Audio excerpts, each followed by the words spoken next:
So do you like someone who can give banter as much as they can take it? Listen, I'm like king of banter. Bold statement. What? I'll tell you if Do you you king like of banter? Yeah, I love banter. Sick, innit?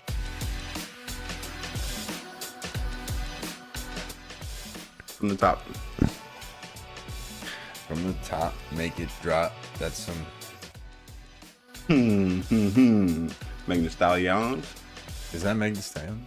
I thought it was Cardi and Bizzle. Both of them. Both of them. Dude, there was someone playing a Meg Thee Stallion song. That was she makes some wild. Oh, it was Andrew Schultz. Bro, Andrew Schultz posted an Instagram post, and the music for it was Meg Thee Stallion. Ooh-wee. She makes some aggressive music. She's a rapper. Yeah, she is. That's kind of spooked me, man. I did not have. Kind of spooked me. Dude, anyway. You were just weren't prepared. No, it was like a comedic you off post. He was like he had long hair and a stash or something, and I don't remember why that was the song he chose. What was the melody? What was the rhythm? What was it? Aggression and provocativity. Is that a word? No, I don't think so. But I know. I understand the word I'm trying what you're to going say. for. Yeah. Anyway, I did not have opening with Meg Thee Stallion on our bingo cards. I'm not sure. I mean, relate to sports. She's dating Klay Thompson, 4-time NBA champion Klay Thompson, Yeah. one of the Splash Bros. See, sideline banter always. We brings it cover back to everything. sports. Yes. So watch Sports Center. Don't watch PTI. Although I do like PTI. I love PTI. That's what we're going for. Yeah. Black and white. Episode 45, Ave. Hell yeah. I have two people, so I'm safe because I know I'll be in the clear. Tango uno. I only had Uno for a while. Yeah. It's actually it's a pretty my first one that I had for an hour was. Ooh, I might have two. I have two now. Okay. I got two now. I have two. Okay. And we probably got the same two. No, I don't think so because my first one is very niche. Okay. I only wore it for a very short period of time. Okay. So I'll let you go first. I'll go with my two. Or Give me one. We'll go back and All right, this forth. is the one that I had the whole time. Donovan Mitchell, the Spider. Donovan Mitchell's a good Spider. pull. Mine, it's funny that you got there and didn't get here, I guess. Michael Jordan. Oh, Yeah, came right? back like 4 or 5. Yeah. Did he wear that for like a half a season, Half the season when he came back? when he originally came back. Yeah. Yeah, so that was my first one, and I was like, lock it in. But then I was like, Ave told me he only has one. And, Yeah. You thought that would be the well, one? like if you only had one, it could be like a niche little Yeah. one like that. So I had Michael Jordan. Yeah, who's your second? Pedro. Pedro Martinez? Yeah. Me too. That was my second one too. Got you, Savi. That's a great pull. 45s were harder on me than expected. 44. I think. Yeah, actually 44. I love my Derek Coleman pull. Coleman. Yeah, I was in ShopRite thinking about that. Anyway, no Mike again, no Jessica. So that means we'll do club and country, I guess. Yeah. I mean, I'd love to do a football one. I haven't really thought of it though. Because I just feel like, again, and maybe I'm wrong, we could try it for football. Like a position team. Players don't kind of just move around like that as quickly. Like if we said two teams and name a football player who played for both, I just. I mean, For we could try it reason, out. I feel like NBA moves around and MLB maybe. But anyway, club and country is the most fun. We could try it out. You want to do football? I'm not down to do it. All right, we can try it. That's really all I had for intros. So after this, we can hop into the agenda. Anything you wanted to share with the people before we get... Oh, like, We're gonna comment, get to it. subscribe. Yes, yeah. YouTube, X, we're on X now. Yeah. Instagram, Spotify. Working on an OnlyFans. We're not there yet. Yeah. I mean, if you got the numbers keep coming in. Apparently people the comments blow keep up. coming in. Money's yeah. good with OnlyFans. So, yeah. All right. Anyway, we're going to do NFL. I got this team in my brain. Actually, I'm not going to say that team because I don't know many players yet. But all right. You ready? Yeah. 3, 2, 1. Saints. Steelers. Saints, Steelers. Tyrann Matthew didn't play for the Steelers. He did not. Mm-hmm. I don't have one. Nope. Yeah, I don't know. It's weird. Steelers. Let's do another one. Okay. Let's do another one. I'm gonna give you this random ass team too. We're not gonna do this, but I feel like we got some synergy here, so I'm going for it. All right. 3, 2, 1. Colts. Dude, we did have synergy. That's the That's game. insane. Yeah. Did you have a second team that was No. lingering at all? No. I was thinking, well, because this guy, I thought you were going to go Broncos or something. Oh, okay. No. I was thinking forward. Wow, that would have been a lot of synergy too. Colt, Bronco. Yeah. Okay. I guess we gotta say another team. Yeah. All right, 3, 2, 1. Ravens. Dolphins. Odell Beckham. Nice. Worth continuing. I mean, I just won one, so I feel good. Yeah, I guess it's a good point. All right, we'll just play best of 3. Yeah. Or first 2, 3, or best of 3. Best of 3 is fine. Okay, you get another one, you win. That's fine. I feel like I want to win one. Yeah. All right. Just trying to stack my odds. 3, 2, 1. Green Bay. Cowboys.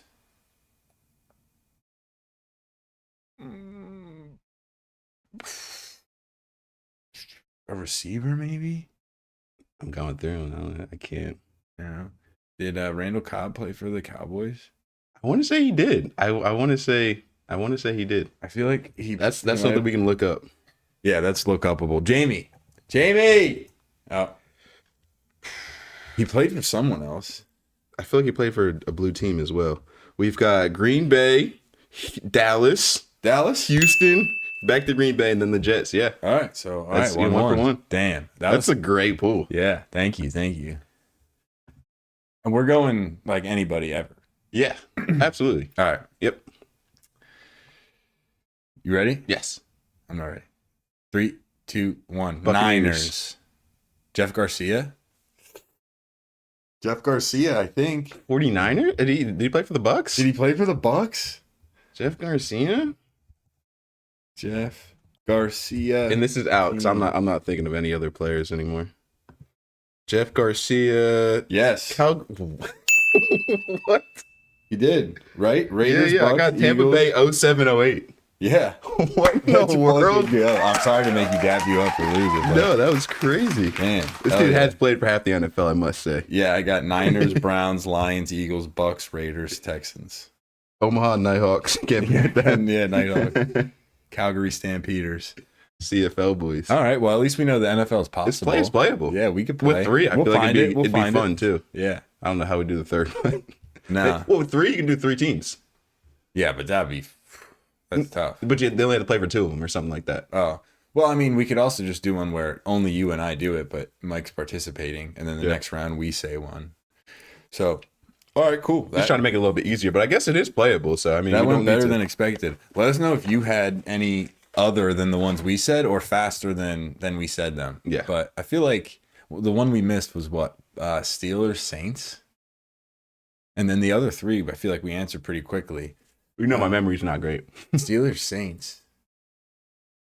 You want AI to ask? You need some help from AI? I want to say like Jordan Cameron, but I don't know if he ever played for the Steelers. I feel like he's only played for the.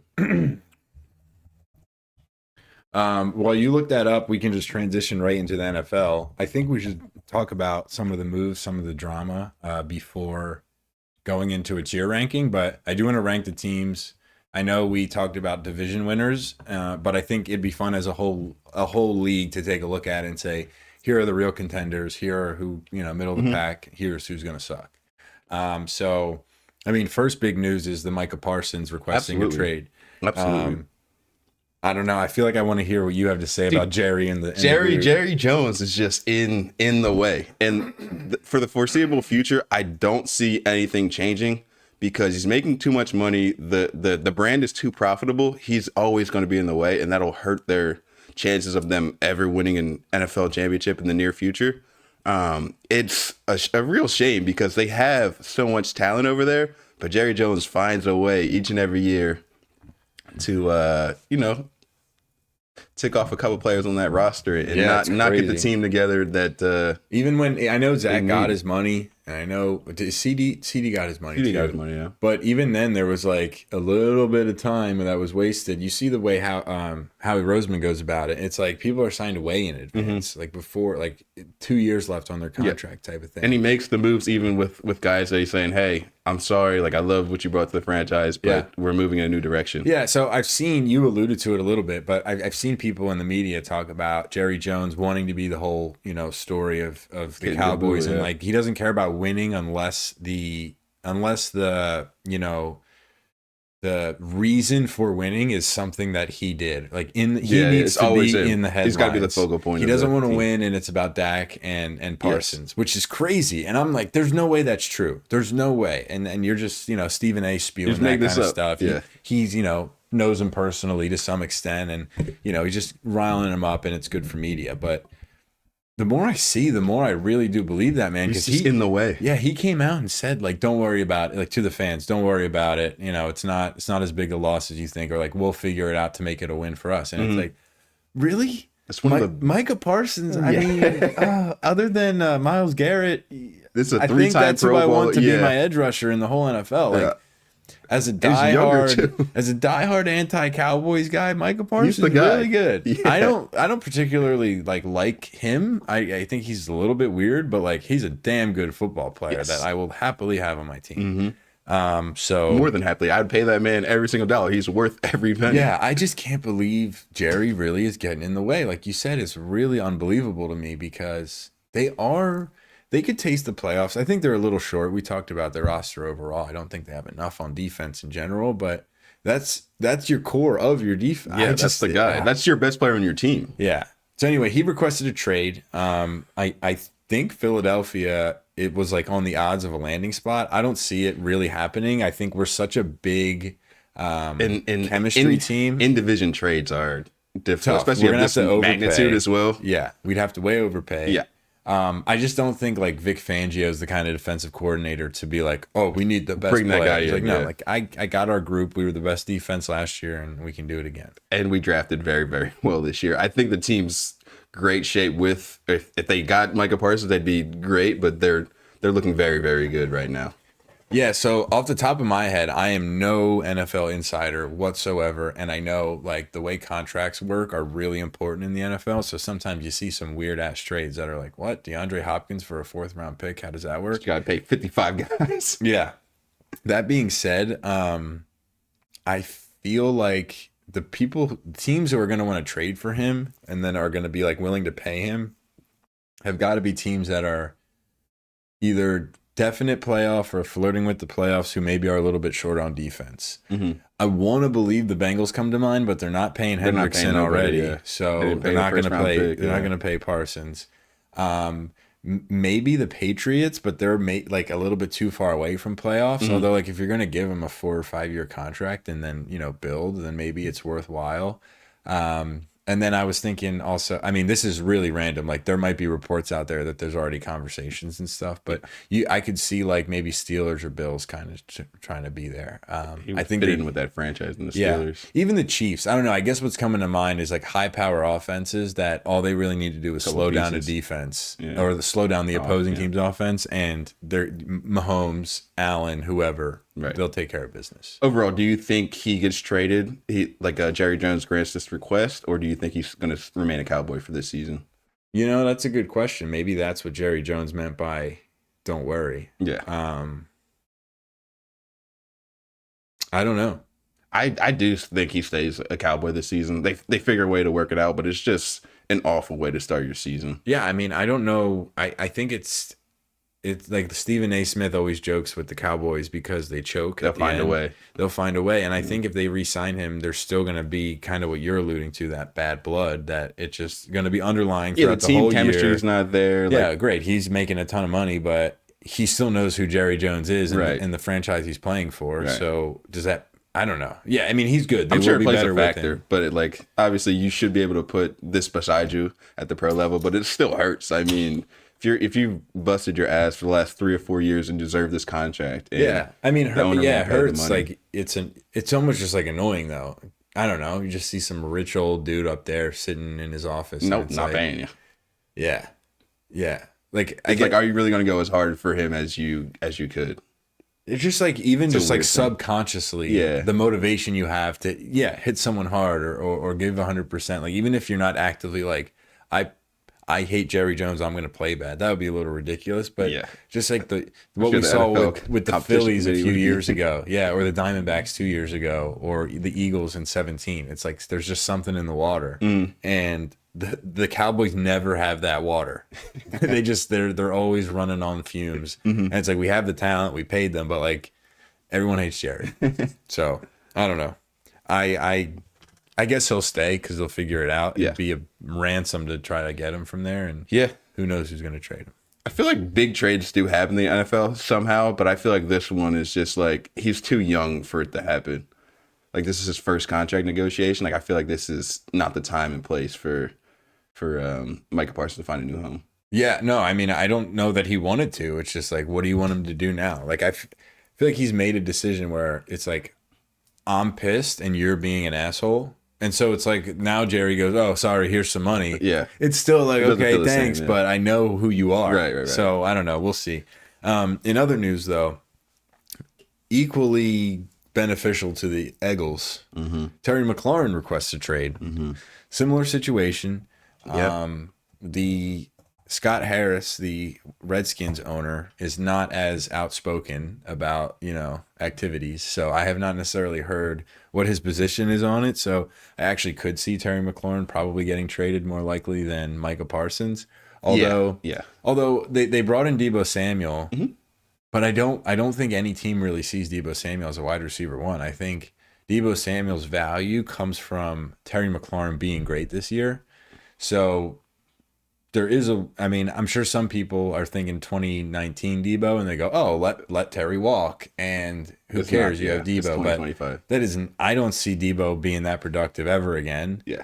And I think Terry McLaurin's a much better receiver than him. I agree. So if I'm the Commanders, this was going to be a real competitive season. Like if I was a Redskins Commanders fan, excuse me, dude, apparently that might be coming back, by the way. It might be. I would be delusional enough to be like, we're going to beat the Eagles. There's no back-to-back division winners. The Cowboys are in shambles. Giants have no chance. Eagles, they're not going to be as great. I think they will. But I'm saying if I was from the DC area, we have a real chance here. So they got to keep Terry. They should keep Terry because, Jaden McDaniels was a rookie last year. He's on his rookie contract. This is the time to be great, You have to sign these players now because when Jaden Daniels is available to be paid, you're going to have to pay that man a substantial amount of money. Yeah. Maybe he defers it like a contract like Mahomes or Hurts did to make his team better, but you have to pay these quarterbacks no matter what. Yeah. And when they're on the rookie contract, you really have to capitalize. Yeah, they definitely need to pay that man because it's not like they're in the same situation as the Eagles where, if AJ Brown were to walk in the offseason because of some contract, whatever, they have Devontae, they have Saquon. The Commanders have Jaden the way we have Hurts. If anything, they're probably more excited about that, to be honest with you. But like the Eckler Robinson backfield, although I don't hate it, I just feel like it's somewhat contingent upon the rest of the offense working well. Like, I don't know that back of his prime or arguably out of his prime Eckler and an average running back in Brian. I like Brian Robinson. Above average, above slight. Well, I'm saying NFL average. Like he's very workable though. Yeah, middle of the pack guy for sure. He's not a top 10 guy. Yeah. I just don't see that necessarily working without the Terry McLaurin, Jaden Daniels threat dynamic. Yeah. So it's not just. That's like Devontae Adams leaving the Packers in the middle of their prime. It's not like that is the offense to some extent. So, Jaden Daniels is great. It's not to say he wouldn't figure it out if not, but I just feel like not that Terry McLaurin is the greatest wide receiver in the league, but he's great. He's very good. And he's their number one best player. Yeah. So I hope he doesn't sign with them, obviously. That'd be great for better us. For the Eagles. Yeah. But if I were the Commanders, I would do everything I could to keep him. Yeah, it's not like you just get Terry McLaurin's on the market all the time. There's not Terry McLaurin walking up and down the street every day. Correct. With that being said, Ave, is there any other news? I'm sure there is that we're kind of skipping out on. I know we missed last week, but those were definitely the two. Those are the two bigger stories. Yeah, other than general moves like Devontae Adams to the Rams and like trades that happened in the offseason. I don't think so. I think everything's honestly been like status quo as far as people reporting the camps, other than those two huge stories we just talked about. Yeah, a couple quick things with rookies. Travis Hunter is the certified wide receiver 2 in Jacksonville, which is great for him. He wasn't going to be the one. Brian Thomas is elite. But good for him for being wide receiver 2. And then he's a second string cornerback as of now. Okay. So we'll see how that goes. And he's going to play both sides in the NFL, confirmed? I guess. I don't know what second string cornerback means because I feel like that's just the other side of the field, right? Well, no, but no. I'm saying like that he's third or fourth on the cornerback rock. Like he's the second string. So I feel like the third Marsh home run. Brandon Marsh home run's huge. If the bottom of our lineup can start swinging, man, My mom's like, I hate this guy's hair. So is my dad. My dad too. Same like, thing. Whoa, what the fuck? So bad. It's so greasy. Yeah. What was I saying? Something about football. Yeah. Who are we talking about? What are we talking about?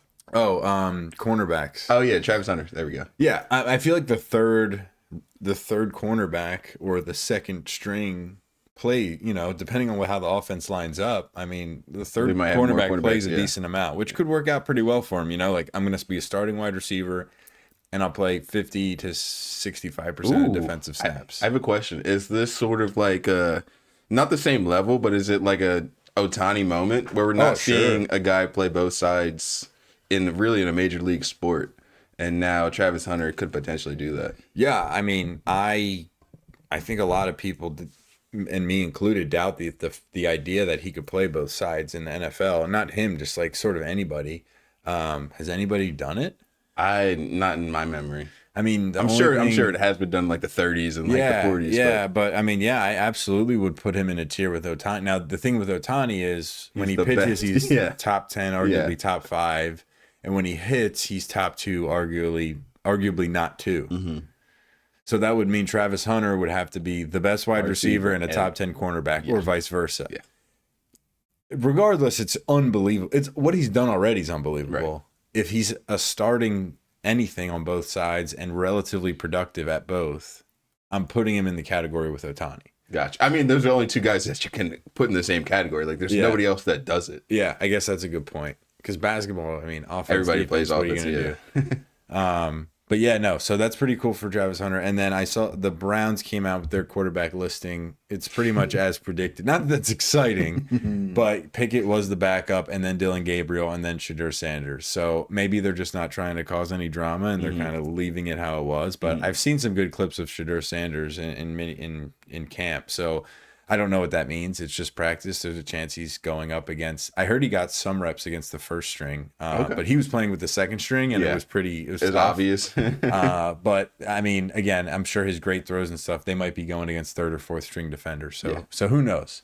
But yeah, those are my 2 quick things before we get into what I think should be pretty fun. I don't know if you have it pulled up yet, but if you don't mind, if you could start screen recording, we'll try to put it like right here. Boom, I say we, I guess I mean me. You're the editor-in-chief. So Abe, we're going to do an NFL tier listing. So I think I alluded to this earlier in the episode, but we went through the NFL by division last episode. We talked about who we think we're going to win, kind of ranked them through. But now what we're going to do is go team to team, and we're going to put them in different tier lists. It'll make sense because it'll be right here in front of you all. Yeah. You want to run us through the categories that we can possibly put a team into? Absolutely. So there's 1, 2, 3, 4, 5, 6, 7. There's 8 categories that we can put a team into. So the top category will be Super Bowl favorites. And then it goes to Super Bowl contenders. Next is playoff teams. After that is potential wild cards. Then we have missing playoff teams, mediocre at best, young but intriguing, and then last we have number 1 pick contention. All right, so we'll see how many we actually end up using. We didn't build this, obviously, so if there's a tier that doesn't it is what it is. That being said, it looks like a randomized list of teams, right. So I guess we should just start with the front and say, what are we talking with the Saints? So do you want to go like one by one, and like I'll pick the Saints, then you'd pick the next team? Like to be confident about it, or just like our decision is based off my or your opinion? So I'll pick it, and then we can debate it, and then we'll both come to an agreement on. Okay, that's fine. We can start. I was just gonna do it in order, but go ahead. You pick your team then. No, I'm just saying we'll go 1, 2, like we'll go down the order. We'll do it but I'll go one by one. Yeah, exactly. All right, so the first team that I have is the Saints, and they're not really young and intriguing. Nope. I probably would put them in the number 1 pick contention. Totally agree. Yeah, I don't think there's much to say about the Saints. I think you got to drag and drop. Okay. So put this in the middle. No, you're chilling there. I can see it. I mean, you want me to now physically drag? Yeah. You got it all. Okay. Yeah, that's fine. We'll just have a quick conversation. I mean, I'll open, but I'm just gonna go next with the Dolphins. Yep. For me, the Dolphins aren't all that young and intriguing, although they're freaking fast, which usually has to do with Dolphins. It's intriguing, yeah. Waddle, Hill, and Achane are all like ridiculously fast. They're all top 10s in speed, at least as far as Madden's concerned. For me, I think we throw them into either missing playoff teams or potential wild cards. Yep, I was thinking the same thing. I think at best they're a potential wild card. If I had to put my money on it, I'm probably going to go missing playoffs. I completely agree with you. I think we had this discussion a couple weeks ago, but we have the Bills winning that division, so there's no shot that they get in that way. And then, they could win a decent amount of games. Like I said, they're early in the season. If Tua gets hurt again. Yeah. But I'm saying, like, once it gets cold, I'm so out on the Miami Dolphins. Yeah. So they have to win a lot of games early in the season. But I'm cool with putting them into the missing playoff tier. We'll see what happens. Let's throw them in missing playoffs because, we're going to get to a point where we might have to move some things around. Yeah. So, all right, who you got? All right, I've got the Baltimore Ravens. They're going to see the screen, bro. So we're just going to go in order. Yeah. I'll just move these guys here. I think we're all. Yeah. Nothing to say there. Yeah. I couldn't run you through their defense, to be honest with you, but just knowing the Ravens. I believe in exactly. I believe in Baltimore Harbaugh's defense. there. Yeah, I believe. Yeah. So shout out J Cam. I know he's a huge Ravens Are we doing fan. Favorites or contenders? See, that's the thing. So I shot the gun a little bit. You did. You busted early. Prematurely, if you will. I think we leave him there. Leave him in this Unless, as a favorites. how many people should be there? One team? Probably two, like from each side, I guess you would say. One from AFC, one from the. Yeah, that's fair. Okay, we'll leave him there until another team pops yeah, up. we'll get there. All right, next on the list looks like the Bengals.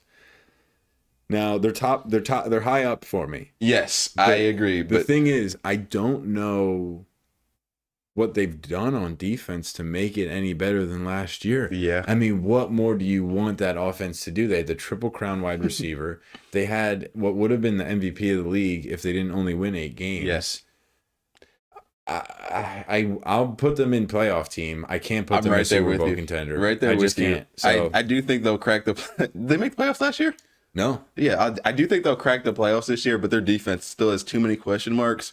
But unbelievably talented at the quarterback and wide receiver positions. So I like that as a playoff team this year. All right, we'll throw them there. Here's another one. Bo Nicholson. Bo Nix. He led them to the playoffs last year as a rookie. I'm going to go playoff team again. They have a tough division out there in the AFC, but I think they're a playoff team again this year. Yeah, I do too. I just, and maybe it's just the way it's worded, so we'll just have to bear with the categories. You want to do a potential wild card? Yeah, I want to say almost confident wild card. Oh, because of this. In a way. Yeah, because of the, yeah. You have like the maybe Chargers, we don't. I think you can edit it live here, but like if you just click on it, maybe we just take that and make it wild card and not potential wild card. Like, can you click in there and erase? Oh yeah. Oh, yeah. Just wild card. Yeah, unless you disagree with me. No, I like that because like I think wild card has potential as a part of that, definition in a sense where they're already on the fringe. Yeah. So I think if we leave it as wild card, that makes it a little bit easier. You have an easy job here. So yeah, anyway, Broncos made the playoffs last year. Tough division. I have actually some pretty high expectations of the Chargers, and then obviously the Chiefs are pretty great. So I think they're going to be wild card to get in the playoffs. All right, New York Giants, you know what to do. Thank you very much. Absolutely. Moving on. This team was phenomenal last year. That NFC North was great, but the Minnesota Vikings, I think they continue to roll. I don't have them as Super Bowl contenders this year, but I do think, damn, that division is kind of tough too. Well, you look at this. Actually, it's kind of dumb now because we have the Ravens as Super Bowl favorites, and then we have Bengals as playoff team, but then we have a wild card situation. Mm-hmm. But the Bengals would be wild cards. Right. So maybe we throw potential back in there, and those are lower hanging wild cards. Because you know what I mean? Yeah, obviously the Bengals are a wild card. So let's throw potential back in there for the Broncos. The list is fluid. Yeah, the list is fluid. But just knowing that playoff teams, if you see a team in their division above them, confident wild card, potential wild card, maybe a little bit less. I don't want to spoil where I think these guys should go, but I think I'm still going to do a playoff team for the Vikings. So confident wild card situation. Yeah. Are you not in agreement there? I'm not in agreement. I'm just you alluded to it. That division's insane, right? So we can honestly we can think you have the both Lions potential. Yeah. You have the Lions. You have the Packers. I mean the Bears or whatever, but it's almost like definite. It's definite wild card. Are you think they're going to win 10 games and definitely make the playoffs? No, so potential wild. Okay, I'll put them in the category of potential wild cards there. Honestly, just because they have 6 games against tough competition. Right. All right, LA Rams. Are they going to win their division? Is what it comes down to. What's that? Rams, Seahawks, Niners. What's the last team? Cardinals. Yeah, that's tough, man. I really like the Rams because I think Devontae Adams. I mean, you saw our listing. If you're following us on Instagram, we have Devontae Adams as a top 10 receiver. Yeah. I think I think if you ask the league and the players, they would say Devontae Adams is a top 5 guy. The best route runner in the NFL. Yeah, and the hands are crazy. Yeah. I know we get lost in the sauce with fantasy football sometimes, but I think if you ask GMs, do you want Devontae Adams on your team or no? Anybody that's played football no before. Disrespect, but like Drake London, even maybe like AJ Brown at this point. There are players who will say Devontae Adams. Like I don't care that he's 31. So I think it's a great addition. The Rams look really good at the end of the year, man. They played great defense against the Eagles. I know we beat them in the snow, but I think I'm gonna say playoff team for the Rams. Yeah, I'm not Super Bowl contender whatsoever, but potential wild card seems a little bit disrespect. I think they're gonna give somebody a fight because they gave the Eagles all the hell in the playoffs. The Niners have been so strong. I think they're gonna have a weird year, but I don't think the Cardinals outperform the Rams this year as much as I like. Well, we'll get to the Cardinals, but I'm gonna go playoff team for the Rams. That's good with me. I have no fight backs there. I do think the Rams will win that division. I might have said last podcast. I have no idea what I said, but I think the Rams are going to be a playoff team and win that division. The Bucks, this division, I'm not too fond of. I think the last podcast showed how we felt there. So I'm just going to put them as a playoff team. Yeah, playoff team. Honestly, no, never mind. Playoff team's good. I was going to say maybe Super Bowl contender, but I don't think there's enough of the package there. That offense is legitimately dangerous. If for whatever reason they play some shutdown defense, because there are teams that do that. Yeah. They could flirt with the Super Bowl. Mm-hmm. Detroit Lions. Weird saying this growing up with the way we did, but man, we saw an 0-16 from them, brother. I'm throwing them in Super Bowl contenders, and I'll say this: they're closer to favorites than they are playoff team for me. That team is legit. I think Jahmyr Gibbs is going to get more touches. Not that Montgomery's bad. I just think that as a rookie in second year, just be careful. We have Montgomery. Why not use him? Was he a rookie last year, Gibbs? Or no, it was his third year. Yeah. So first and second season. Now I hear it's closer to 70-80% of the touches with the first team Gibbs is getting. No more Ben Johnson. So new offense. It's going to be a little bit more, structured, not as crazy. I really like Gibbs a lot. Amon-Ra, Laporta, Jameson Williams. Did you know Jared Goff has the most touchdowns thrown in the past 5 years of any quarterback? Did not know that. I know he's been slinging them things. And again, we mentioned it last pod, 22 injuries last year, and they were still, 15-2? Yes. So, I think at worst, they're Super Bowl contenders. We'll get to some other team in the NFC soon, and we'll see how much pride we're going to have to swallow. But there's a chance the Lions end up at that top tier as Super Bowl favorites. Yeah, I agree with you. The big word for them is just health. You saw what they could do without their players. This year, hopefully they're healthy. Hopefully we see that team at the end of the season, what they truly are capable of. So I agree with you. They are Super Bowl contenders. Keyword pending on their health. Yeah. They're a very, very good football team. Bears, I'd probably put them in the young but intriguing. I don't know. I think I would too. I personally, the Bears, I think have a background of like boring football, defensive minded with like Urlacher and all that stuff. They're just like, Devin Hester's exciting, but they've never been offensive. Right. That being said, Mike and I are not fans of Caleb Williams, but he's definitely He's young actually- and intriguing. yeah. And Rome Odunze, I've heard great things out of him. DJ Moore, I think he's our age. It's not like he's old. DeAndre Swift, same deal. I think young and intriguing is good. I wouldn't want to just put them as a missing playoff team because, I mean, young and intriguing is lower, but I feel like there's at least some light at the end of the tunnel. Yeah. There's a lot of people out there who think the Bears could sneak into the playoffs with the roster they have. I personally don't, especially with the division they're in. But I'd be remiss by saying they're not young and intriguing. I'm going to ask you, actually, no, I'll run through the next team because I'm going to make you talk through the one after that and see how much pride you're willing to lay on the line. Yeah. The 49ers. Oh, this is weird now that I'm here because I already kind of gave my piece about the Rams. I think we should try to order these as we're doing it. I think right now it's pretty accurate. Maybe we want to do this. And like, it's like the furthest left is the most confident. Yeah. That being said, I think the best I can do is this. As a playoff team? I think, well, because the reason the Rams... So you're saying a guaranteed wild card is coming from that NFC West. Yeah. I mean, ultimately, yes. But I think And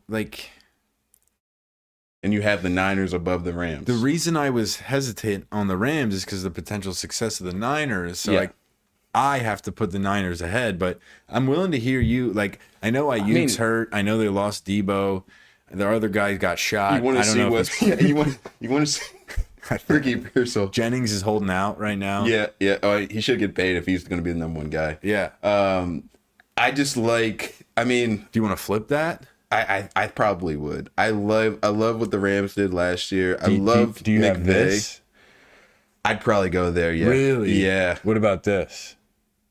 No, I don't think I'd do that. Wow, I'd probably so you're that low I'd probably go on- the Broncos. I mean, last season I feel like was an offshoot. I mean, McCaffrey is such a huge piece. Now this is a competition. You know what I mean? Yeah. Like this yellow potential wild cards. That's really that they're playing against each other at that point. Right. But McCaffrey injury, I mean, I hopefully he's still the same. And I think he will have a great season this year. But that put a damper in their offense. If he's not fully healthy, that is a huge problem. And Brock Purdy needs to keep playing good football. Yeah. For me, the jury's still out. I'll say it. And I would put Matt Stafford above Brock Purdy. Yeah. You know, that's a good point. And I trust the Rams defense as well. Yeah. I'm going to close that door real quick. I'm Absolutely. not going to cut recording. Absolutely. It's going to take 2 seconds. Well, I'm going to breeze to the next pick. Yeah. The next pick is the hometown hoops, but it's the Philadelphia Eagles. And coming off of a Super Bowl, with the adjustments they made to their roster this year, I'm going to have to put them as Super Bowl favorites. Yeah, I mean, I don't know how many non-Eagles fans we have listening to this, but I don't think many people are going to argue with that. I don't think you can. I think we gave enough respect to the Lions. I think you could maybe swap that and say Eagles are Super Bowl contenders and Lions are favorites, but not I. I think some people might, but not this guy. Yeah, not the guy you're sitting across the table from. The only thing I would say is like it's hard to repeat in the NFL. Yeah, I mean, it's hard to do it again. But for the time being, going into the season, I don't think that you. I mean, you can make the argument, but I don't think it outweighs what the Eagles have done these last couple of years. So. No, me neither. I know it's a tough pill to swallow. You kind of told, you mentioned the whole no back-to-back NFC. Yeah. I know. But what do you want me to say? What do you want me to say with this roster? This roster is awesome, and the guys on it are great. Yeah. It's not like even like a McNabb and Westbrook and T.O. and Freddie Mitchell type of roster. Well balanced. Yeah, it's they top to bottom. And like Big Fangio's back. Not a ton they of lost ego. Somebody on the offensive side, but no ego. I would say almost like Saquon's a great guy. Yeah. Jalen Hurts doesn't a little want the bit limelight. ego with AJ Brown. I was gonna say AJ Brown. But you want your wide receiver to be a little bit crazy. They're it's only worse. You know what I mean? Like wide receivers are divas. Yeah. And honestly, the biggest drama was that whole book thing, and it turns out he was actually reading it. So I mean, the whole time, but they made it a big story. Exactly. Yeah, it was supposed to be this. Oh, look at him. But he was actually reading that book, and all his teammates were like, "You just found out now," but no, he does that all the time. Yeah. So anyway, I think the no drama. We're leaving him there. Sorry, not sorry. All right, next, Oakland Raiders. No, Las Vegas Raiders. Las Vegas Raiders with dude, isn't Pete back? Who's Pete From the Seahawks? Is he? Pete Carroll, yeah. He's coaching them? I saw him, dude. I don't know if I'm making this up, but I saw him in some Vegas gear. He is the head coach of Las Vegas Raiders. Yes, Wow. he is. Wow. Well, in this case, I mean, Pete Carroll's not helping the first part of this. Can we do like intriguing? That's what I'm thinking. No, but they have Genty and Bowers. I mean, That's true. That's true. That's as young as it gets, Yeah. and extremely intriguing. I mean, Brock Bowers. Gino's a really good, like he's a middle of the pack, but he's a really, like he's an NFL quarterback. Oh yeah, Gino's By and he's far, fun to yeah, watch for yeah. sure. He's a dog out there. Now, I don't want to spoil it. Genty came in at 6 on our list. Yes. And Brock Bowers, who's going into a second year, Has not been his name's named not yet. been called. Yes. His name's not been called. And the fourth ranked team is going to be posted either tomorrow or the next day, depending on how quickly Ellie turns around this thumbnail. But yeah, so I mean, I definitely have them as, young and intriguing in a sense that Intriguing. Is that what it says? No, it's young, but we're saying intriguing. Young but intriguing. Oh, okay, yeah. But yeah, no, I mean, they have some great young players. Dude, I have a hard job. Hey, man, I nailed mine. That was a great bit right there. I'm gonna make this easy on myself. I mean, 3 teams made it last year into the playoffs from this division, so I'm gonna put these guys into the potential wild cards, but I'm gonna put them above your San Francisco 49ers. Right there in the middle between the Broncos and the 49ers Wow. as the potential wild cards. See, I don't disagree with what tier they're in. Yeah, Because I think you if chase you- the order out. Well, the Lions being Super Bowl contenders, it's tough to just throw in another playoff team in there. Mhm. But because they're both so good, because when you have 3, if it was 2 great teams, you could have a Super Bowl contender and a definite playoff team like the Bengals and the Ravens. Ravens. But you can switch this back. For me, I would have it here. You'd have them really above the Vikings. Yeah, Swap that up for you. that's where I would have it. So if you need to meet me in the middle and keep them above the Broncos but behind the Vikings, that's fine. I can get on board with that. I just think that I mean I'm not a the fan Vikings of Josh were Jacobs. 14 wins as well last season. It's just Yeah, hard but to repeat McCarthy's that. never played in the NFL. yeah. And I think I've heard good things about JJ McCarthy with the Vikings, but I just don't know.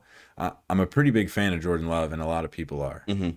So I would put it there. Okay. You're fine with it there? Good with that. Good All with that. Commanders. So it's you. Yeah, this is me. Now, here's the tricky part. We got a lot of NFC already included in this. So we might need to be bumping people because, look, we have Eagles as contenders. That's one division.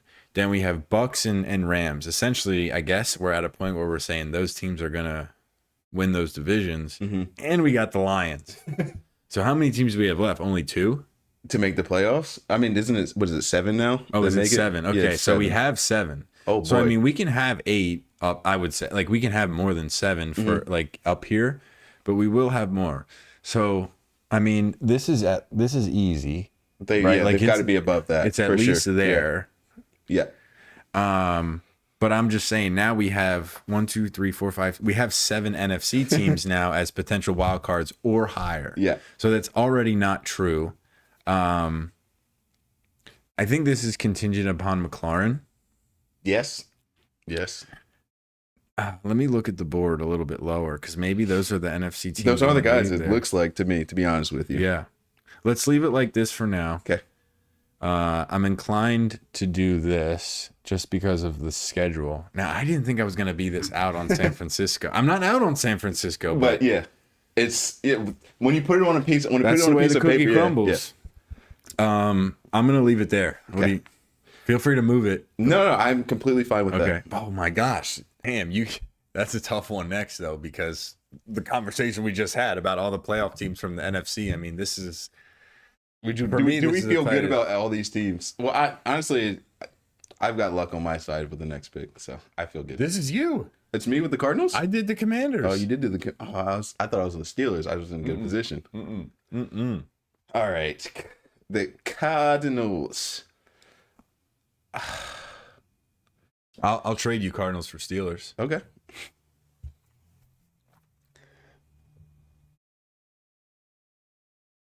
Missing playoff team. I was going to go intriguing for the Cardinals. Yeah, but we're just being nice then. I mean, who's young and intriguing for the Cardinals besides Marvin Harrison? Marvin Harrison, is K1 still a young guy? Or is this his 5th or 6th year? I mean, is Jalen Hurts young and intriguing? He's already got a Super Bowl. That's what I'm saying. I mean, listen, I really, I don't want this to be the case, but I'm putting my reputation on the line for the people. Missing playoff team. So you don't think they'll be better than mediocre is what you're saying?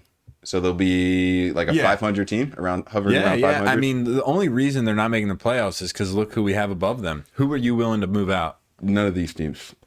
Okay. If the Broncos are in their same division. Oh, no, they're not in their same division. Oh, the 49ers are in the same division. The Rams. Yeah. I can't do it. Yeah, so that's where I leave him. I'm sure Mike's not going to be happy with that. I'm pretty sure Linder loves Harrison, but that's just Harrison's great, but that doesn't win football games in the NFL all the time. Yeah, Steelers. There's a guarantee that they will finish above 500.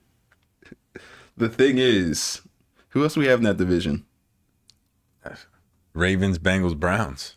Got you. So I think they'll be better than the Cardinals. I think they're missing they're AFC. Oh shit. Well, no, I guess it does matter. I think they're a missing playoff team, but I think they will be above 500. They got A-Rod, they've got DK.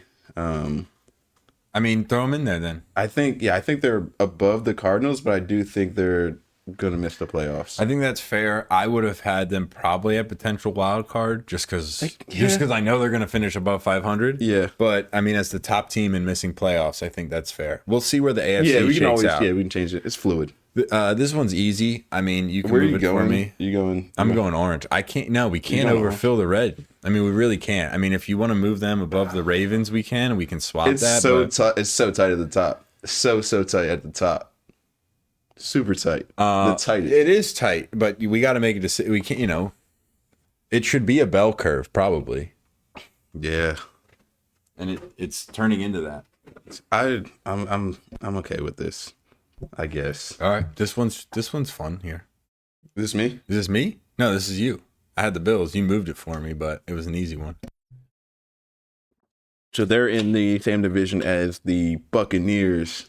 I mean, this is weird because I think young but intriguing. Like it could be mediocre. It could be better than mediocre at best. Because I mean, they're still learning the NFL system. They're getting their touches in. They're getting their plays in.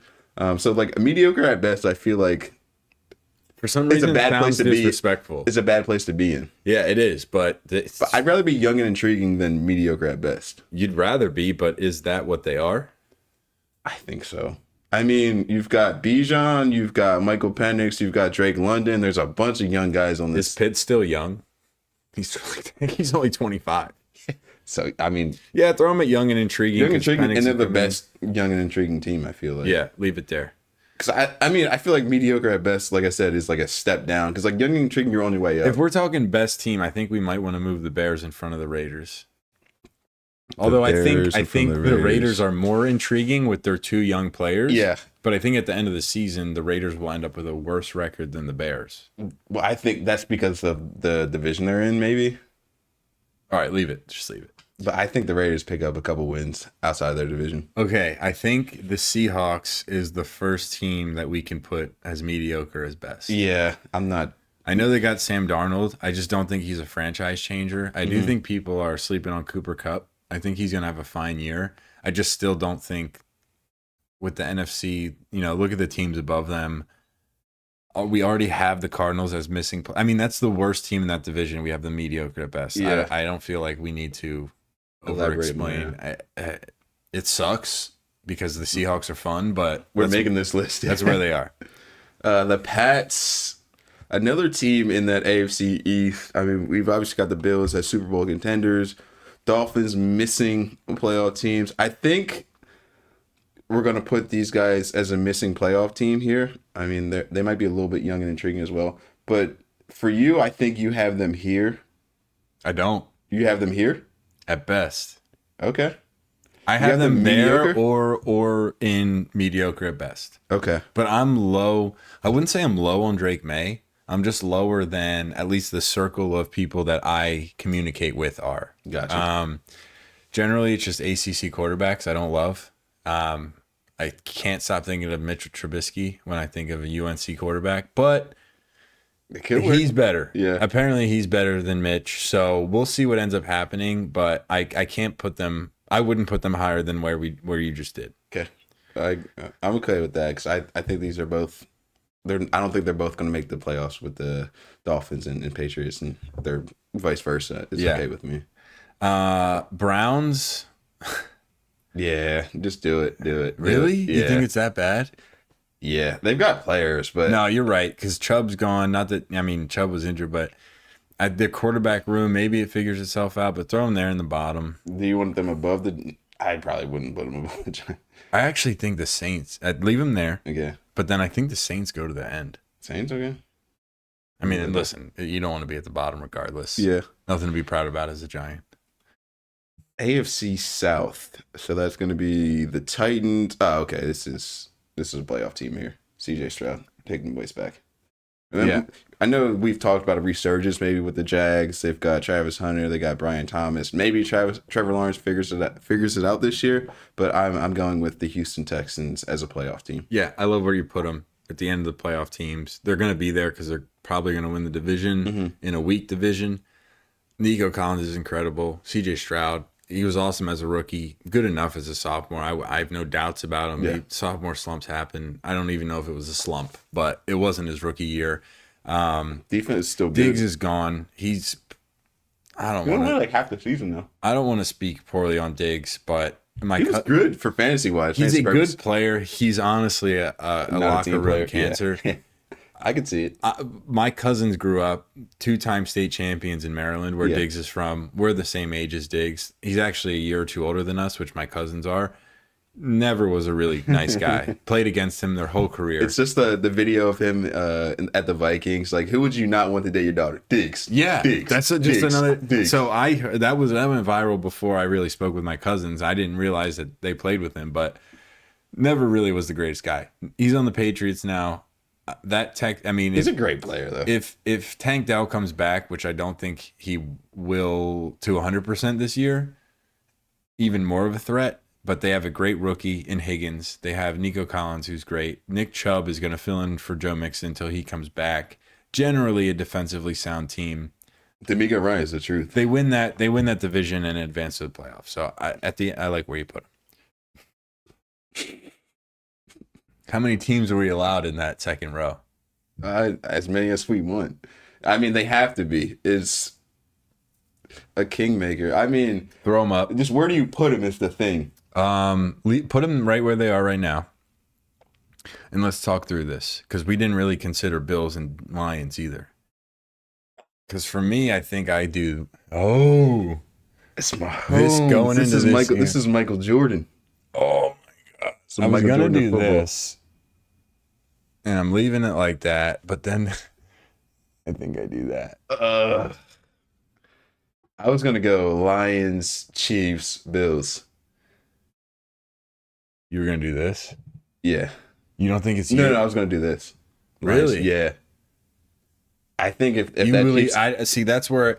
Now listen, I'm pretty big on Goff, but that's where it starts to really get shaky. I mean, like if that defense is healthy, they can do it against Michael Jordan of football. That hump has just been proven to be so big for the Bills. So like until they do it, I don't think I can put Josh Allen and the Bills above Kansas City. But I mean, I'm down to roll with the Lions if you believe in Goff. I think whatever. do. Let's go to the next team. I do.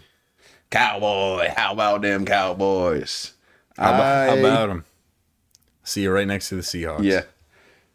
To the Seahawks, you're going mediocre at best. I was probably going to go missing playoff team and then have them all the way out here. No. They always figure out a way to be veto. They always figure out a way to be mediocre, and then at the end of the season they fall. But we have too many NFC teams. Like they're going to be out of playoff contention. I'm thinking missing playoffs is like we already have 3 AFC teams there. Like that probably doesn't already make sense, except for the fact that we don't have as Yeah, but many look who's left AFC on up the here. AFC. Exactly. Yeah. So Well, we got one. You got a tough job here. Then I'm cool with. we'll do a big audit mediocre at the at end best. of this, but okay. All right. Let's look through this. All right. So we got Ravens, Chiefs, Bills, Bengals. All right. So Chargers go into potential wild card at worst for me. They got to put Trey Lance at starter. They have to be right before or right after the Broncos, in my opinion. And I'm gonna let And they're you, going to play them twice. I'm gonna twice let a year. you make that. Let you Twice make a that year. decision. I'll do it. My uncle calls Sean Payton a punk. So Sean Payton's a punk, and I love it. That's my decision. I love it. Nope. Yeah. Who are their receivers? Trey Harris. Is Quentin Johnson still there? One guy just retired too. Lam McConkey. Yeah, Mike Williams. Mike Williams. Yeah. Amar Hampton. I'm gonna leave it right there. Okay, I'm gonna leave it right there. I'm okay with that. Sean Payton's a punk. So This one's easy. Come on. Jets. Favorites, Super Bowl favorites. Mm-hmm. Obviously. Move them left. Move them left. Sorry, there it is. Sorry about that. Yeah. All right. Panthers. No. JT Jets. More. Jets. There you go. There Cow- you go. Cowboys, Jets. I don't know. Jets. I don't know, but I love putting the Cowboys and the Jets in the same conversation. No, I think mediocre at best. Mediocre at best for the New York Jets, and I'll put them above the Cowboys. We'll talk about it at the end. We'll talk about it at the end. We'll audit this, but my thought on the Jets. I mean, I wouldn't say I like Justin Fields, but I don't hate him. I think people really count him out, but he's been put into some difficult situations in his career. Dude, they have some talent. Garrett Wilson's great. Breece Hall's great. Sauce Gardner, they have some cool things on defense. I don't see him being a real playoff contending team. Do you have them at young but intriguing? No. That defense has been young but intriguing for like 5 years. Yeah. Dude, what was up with the reporting though? I saw like when Justin Fields got injured immediately, like there were multiple reports. Like I saw that he like tore his Achilles, tore his ACL. Maybe I'm just like dreaming of these things, but I heard like the worst of news. Justin Fields. No, it didn't end up being that. But he was carted off, right? It was a toe or like a foot. Okay. But it wasn't an Achilles. Okay, good. Yeah. Because I was like super nervous. Like, what is going on? Like I kept on hearing different things. I was like, this is not good at all. Yeah. But he's back in practice now, or he's I don't know, but I think he's not ready. He's going to be good for the season. They're not worried about the season. Yeah. This one's tough for me. I'm gonna talk through it with you. Let me know if you have any feedback. But for me, I'm between mediocre at best, young but intriguing, and number one pick contender. I'm going number one pick contender. But that wide receiver, man, that kid from Arizona, McMillan, is nasty. And, Okay. and Bryce Young he looked great Xavier at the end of the Legette. year. He's funny. I like him. He hilarious. gives me Jameis Winston type of vibes. They signed Hunter Renfrow. I think they have Thielen. I mean, what does this mean? Number one contention? Are they really like? I think they might have 4 or 5 wins. Does that mean they're in number one pick contention, or is that mediocre at best? That's number one pick contention. All right. 4 wins. Throw them at the top of number one pick contention, above the. Yeah. Okay. Tennessee Titans. I'm throwing them in number one pick contention as well. I think I think right between the Panthers and the Giants, though. Yeah. Cam Ward, I believe in Cam Ward, but it's just not enough of a team yet. Goats. I think Mediocre they're not at young. best. They're not young and intriguing. Mediocre. I at don't. best. Yeah, but at the end of it, they're worse than the Cowboys. Jags. I think they're in the same category. Really? Yeah. Let's count AFC teams that are high. So we got 2, Baltimore, 3, 4, 4, 5, 5, 6. 7. Stealing 7 to here, and then 8, 9, 10. But that's missing Got playoffs. the Bengals. How many do we have up here? Ravens, Chiefs, Bills, Bengals. I'm like not even counting right. Bengals and Let's see. Texans. And 2 more. So that's 7 up to wild card contention, and 7 will. I think I have them here. As a missing playoff. Ooh, you have them in the playoffs as a potential wild card. You have them super, super high. Do you think so? Trevor Lawrence makes that leap. He had, I don't think he's had a great season yet. He's been very, very mediocre for. There was so much anticipation coming in from him coming into the NFL. Has not produced that level. I understand his team has not been great. But you think he makes that leap this year with the Travis Hunter, with the Brian Thomas, with Travis Etienne? Is that the number one guy still at running back? It's such a tough question. Because like, would you? I'm just looking at the list and like seeing what's reasonable. So Ravens win their division, and Bengals second, right? Mm-hmm. And then Steelers are going to be super competitive, right? So,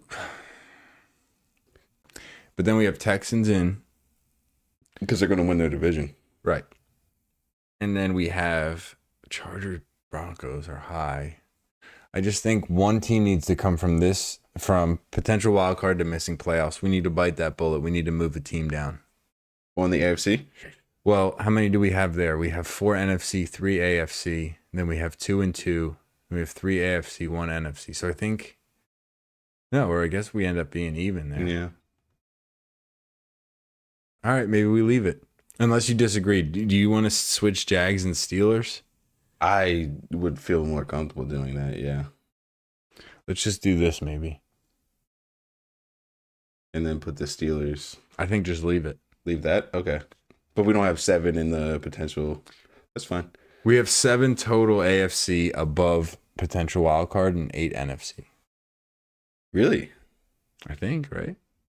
1, 3, 4, 5, 6, 7, 2, 4, 6, 7, 8. Yeah. 7 and 8. I think that's a decent list. Yeah. I can get on board with this list. All right. Well, there you go, ladies and gentlemen. I think it was up here in this general vicinity throughout the whole time, but that's our tier listing. Let us know in the comments down below what you think of it. Yeah, that's where we ended up. So, Ave, I don't know. How much time was that? So this video was... Dude, we're 48 minutes in on the second recording. So that was a 30-minute video, but we did take a little pause in between. Oh, that's right. Quite some time. So I guess let's just segue swiftly onto MLB, run through the rest of this stuff. Unless you have anything left on NFL that you'd like to talk about. No, this was a very, very fun segment. I love that we went through this, all 32 teams, and tiered them out in a 40 minutes or so. So I hope you guys enjoyed that. Let us know what your thoughts are on the list. Comment back and forth, and maybe provide your own list. Let's see what you guys are thinking for this NFL season. Yeah, let us know where we missed. Absolutely. All right, so the rest of this, hopefully, well, not hopefully, but I don't think will take as long as the NFL. Some trade deadline updates. Hometown hoops, we got to open with that because I've been to a game. I saw the walkout. Joan Duran is absolutely incredible. You and I have been on him for the past 2 years when he was in How do you say his name? Joan. Yeah. He is incredible. He's already set the record for fastest pitch ever thrown by a Philadelphia Philly. He's got 4 of the top 5 pitches for Philadelphia Does Philly. he really? Yes. Wow. Who has the 5th? I do not know. Think about it. He's on the team still. Really? He's suspended. Alvarado. Yeah. He's on the weight loss drugs. Yeah. So Duran so far has been in 2 games. In a perfect Philly Yeah. in 2 games. He has not let a base runner. 4 pitches in the first outing. Yeah. Second game was incredible defensive game. Both sides, Phillies and Tigers. He came in again. It was electric. And then other notable Philly signing, Harrison Bader. Real quick, we gave up Mick Abel and we gave up Tait. Tait is an 18-year-old catcher who's playing above his age, but for me, it's a freaking awesome trade. I mean, Mick Abel, yes, he's MLB ready and he's a young prospect still, so it's a great thing to have. But we have Andrew Painter, and he's a higher prospect than Abel, and he already can't get into the rotation. The only reason Abel did a couple times, not the only reason, he deserved it, but we have a great starting rotation. Yeah. The only reason he did is because we had a couple injuries, including Painter in AAA, so Abel came up. He pitched great for the first outing, second outing not as great, but ultimately when you have Wheeler, Nola, Suarez, Sanchez, Luzardo. Taiwan had a great game tonight. Andrew Painter waiting to get his chance. It's like Mick Abel becomes the 8th pitcher, and although that's worth having, and he is a great prospect, You're trying to win now. Joanne Durant's phenomenal. Yeah, he's the guy. He's the best closer in baseball right now. Throwing gas out there. And then Harrison Bader, his first hit as a Philly yesterday was a 3-run bomb. Yeah. Pretty much closed the game. It was like the 6th inning, so obviously there's plenty of time to put up score 8 more, runs, but the Orioles were just beat after that. Yeah. So awesome signings from the Phillies. Did not feel like we gave up too much. We can still bring up Justin Crawford and play center field at the end of the year if need be. I think we should, just to stop platooning people and say he's our starting center fielder. I don't have much. Like I don't watch him in AAA, but his father is incredible. Carl Crawford is amazing, and he's always been great, batting over 300 in AAA. So, and then obviously, hopefully, we can bring up Andrew Painter. Nola will come back. I just think pitching now in AAA now. Yeah, I just think the trades make sense. I think Philly's tough on that team, but ultimately, like they wanted to go get Ken Griffey Jr. It's like he's not available. So those are big signings. Other things to note: Cedric Mullins, Tyler Rogers, and Helsley all go to the Mets. Now, what I read was, so Rogers is like a sidearm lefty guy. I hate that, dude. Those guys. Well, Harper, Schwarber, Stott, and like whoever our lefties are like 3 for 75 against him. So like the Mets know what they're doing. They have to beat us. They beat us in the playoffs last year. They're gonna have to do it again. And then Helsley, he's a flame-throwing right-hander. So, when Castellanos comes up, or Turner, or whoever, they have a right-hander in the bullpen too. And then Cedric Mullins is just an outfield piece. The Mets have lost 6 of the last 7 games. I'm happy, but that's probably not going to be the case. Cedric Mullins is a serious outfielder. He's had a little bit of a lull the past year and a half, but he was a 300 hitter, whatever, high 200s. And, we round up nowadays. We do the rounding. Not the biggest power hitter, but he could hit 18 home runs in a season, and he's very fast and a great fielder. So good signings from the Mets. They haven't played out yet, but it's only been a week, so who knows? Gotcha. And what's the standings now with the Mets and the Phillies in the NL East? We are a game and a half up, I believe. Gotcha. There's games going on right now. So the Phillies did win this game. They won? Yeah, they won. Oh, yeah, I believe we're a game and a half up, maybe more, depending on how the Mets it's very competitive. There's, a month and a half left of the season? Yeah, we need Nojo and the Guardians to cook the Mets this series. They won yesterday in extra innings, so that was big for us. But yeah, Mets are definitely making moves as well. Got you. Another notable signing, Carlos Correa. He signed with the Twins, a big contract. He's going back to the Astros. First hit back with the Astros was a home run. So that's sick. A little bit of a reunion. I'll have to get some more info on where he's playing as far as positions concerned, whether he's playing third or DH, because Jeremy Pena is a stud shortstop for them. Dog. He batting over 300 and fielding incredibly well. So they didn't need a shortstop, but I think Correa maybe just kind of ignites that offense a little bit. I have a question. There was, I believe, a bench clearing brawl between the Houston Astros and the Boston Red Sox. So 2 teams that were accused of cheating within the past. And I believe this was over stealing signs. Did you see this? I did. John Boy Media. Shout out John Boy Media. He's famous for doing voiceovers. He's a Yankees fan, so he does the most of them with like Aaron Boone and like the Yankees dugout. But he does them media wide, and they blow up. They're really great because obviously you see someone thrown out. It's fun just to watch it on TV. You don't even know what they're saying, but he like zooms in and he tells you what they're saying, and he's generally pretty accurate. Like he's gone to Castellanos and he's gone to other players and said like, "Hey, this is what you said," because that's what I reported. And they're like, "Damn, yeah, you got that pretty good." So good follow, John Boy Media. He's great. Whatever. Nonetheless, I didn't watch the whole video, but apparently there was no sign sealing. I don't know if you saw that. I just read the headline. It didn't happen. So I got to watch the rest. I unfortunately don't have more context, but apparently there wasn't. So it was the Red Sox player was on second base, and it was Hector Neris, who's a former Philly. Yeah. He calls him out after the inning ends. He's coming, like the Red Sox players just going back to the dugout.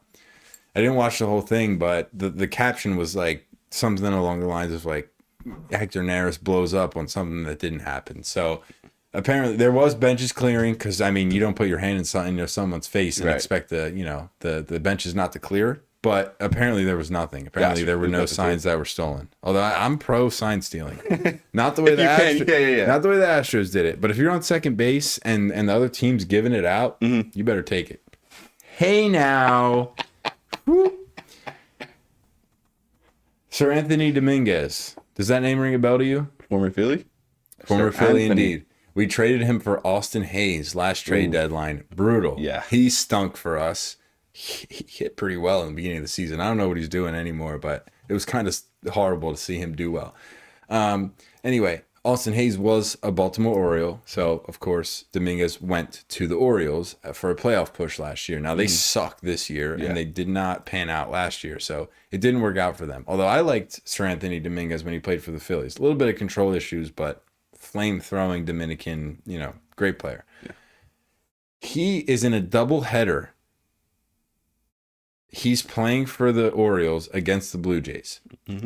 Early game and then afternoon game. Between games, he gets traded from the Orioles to the Blue Jays. He's playing. So he doesn't even just leave. He switches bullpens. And he says bye to his team, and then he dabs up his new teammates, the Blue Jays, and he goes into their bullpen. It's happened before, but it almost... Anybody played on the same day? They had to take BJ Upton out of the game once, and then he went to the other dugout, but he didn't play. Yeah, I don't know if Sir Anthony ended up playing for the Blue Jays that day, but that would be awesome. Yeah. But anyway, that not the biggest move. The Blue Jays are low key. They're leading the AL East. Are they really? They're better than the Yankees and the Sox right now. So I mean, it's definitely going to bolster their bullpen, but that's not the story necessarily I wanted to share. Dominguez is a good player. It's more so funny. Excuse me. Shane Bieber also went to the Blue Jays. Are you not clocking that I'm standing on business? Yeah, he is standing. He was standing on business for a while. Was he a Cy Young winner? Can you Google that for me while I go on this monologue? I believe he's a Cy Young winner. I would say he's Justin Bieber.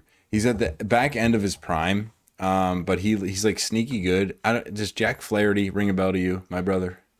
It's kind of like a Jack Flaherty era where they used to be the best in the game, still have it in them, but maybe not. I think he's a great addition to the Blue Jays. So they have a starting pitcher that they got, and they have a back end rotation guy. Their lineup's pretty strong. So Blue Jays could make a serious push. Only 30. He's only 30 years old. Okay. AL Cy Young 2020, Triple Crown 2020, Damn. MLB First Team 2020. Career ERA 3.22. That's great. How's he doing this year? I'm on Wikipedia. Sorry, brother. Oh, that's fine. Win-loss record of 62-32. He's got great stats. Yeah. So just another addition to the Blue Jays that I wanted to mention. On business. Yeah, he's a great pitcher. Not necessarily as great as he was 5 years ago, but definitely a great addition to that starting lineup and for a playoff push. So was he hurt this year? Maybe. Yeah, because he only has stats from 2024 on here. So he's a 2-0 record and a 0 ERA. This year? No, 2024 for Cleveland. This is just on the first search in Google. And then 20 strikeouts and 9.92 whip. Okay. Couple more. Mason Miller to the Padres. Mason Miller was very much a part of Philly's conversations as a closer. Another great closer, younger than Duran, but also a flamethrower from formerly Oakland. Now, are they also Los Angeles A's? I think, no, they're Las Vegas. They're moving to Las Vegas? Not yet. I don't know if it's confirmed. They're not Oakland anymore. You sure? No. I'm not sure. I'm pretty sure they're Oakland. I think they rebrand. They're playing in Oakland, but they're no longer Oakland. I think they're still Oakland, but they're not playing in Oakland right now. Oh, the opposite. Irregardless, Mason Miller, he's going to the Padres. He's very excited to be playing competitively against the Dodgers, is what the rumor is. I mean, for the A's, he's always had to get bullied by the Dodgers, and now he can actually play with the Padres, competitively against them. And then lastly, to round it up, Eugenio Suarez. he was cooking it up for the Arizona Diamondbacks. I think he's got 36 or 7 home runs. So I believe Schwarber is leading the National League with 40. And Eugenio Suarez and Ohtani were right on his heels. Okay. Or are right on his heels, I should say. Yeah. Suarez gets moved to the Mariners. Mariners have great pitching. George Kirby, Luis Castillo, on and on and on. Great pitching. Definitely could use a lineup charge. They have Julio Rodriguez, who's been underperforming, as you're well aware. I believe they signed Randy Arozarena, who's a great, electricity to the lineup. But Eugenio Suarez, with all the power that he has, I think is a huge help. We'll see how he plays in Seattle. It's a weird thing, kind of like the Kansas City Royals in 2015. We're so used to the Mariners being horrible. When we grew up in like the early 2000s, they were great. Yeah, with Ken Griffey and Ichiro and Randy Johnson, they were great. They were the team. One of the best teams ever. Yeah, I think the Mariners, the 01, 02, 03, something like that. Mariners have the most wins in MLB history in one season. Okay, don't fact check me. Somebody fact check me, but not right now. We don't do that on this pod. Something along those lines. So the Mariners do have a nice franchise, but an incredible lull period since. So, I mean, good luck to them. I wouldn't say it's a team I necessarily fear, but if they can start swinging it pretty well, their pitching staff's really, really great. Got you. I do want to say on the A's, they're playing in Sacramento. They have Sacramento. A 3-year deal with an option to stay in 2028. So they're playing out of Sacramento right now, but they still are called the A's. Yes. Okay. Last but not least, well, this was last. I do want to just throw a little bit in there about Schwarber. This was not in the agenda, but potential MVP.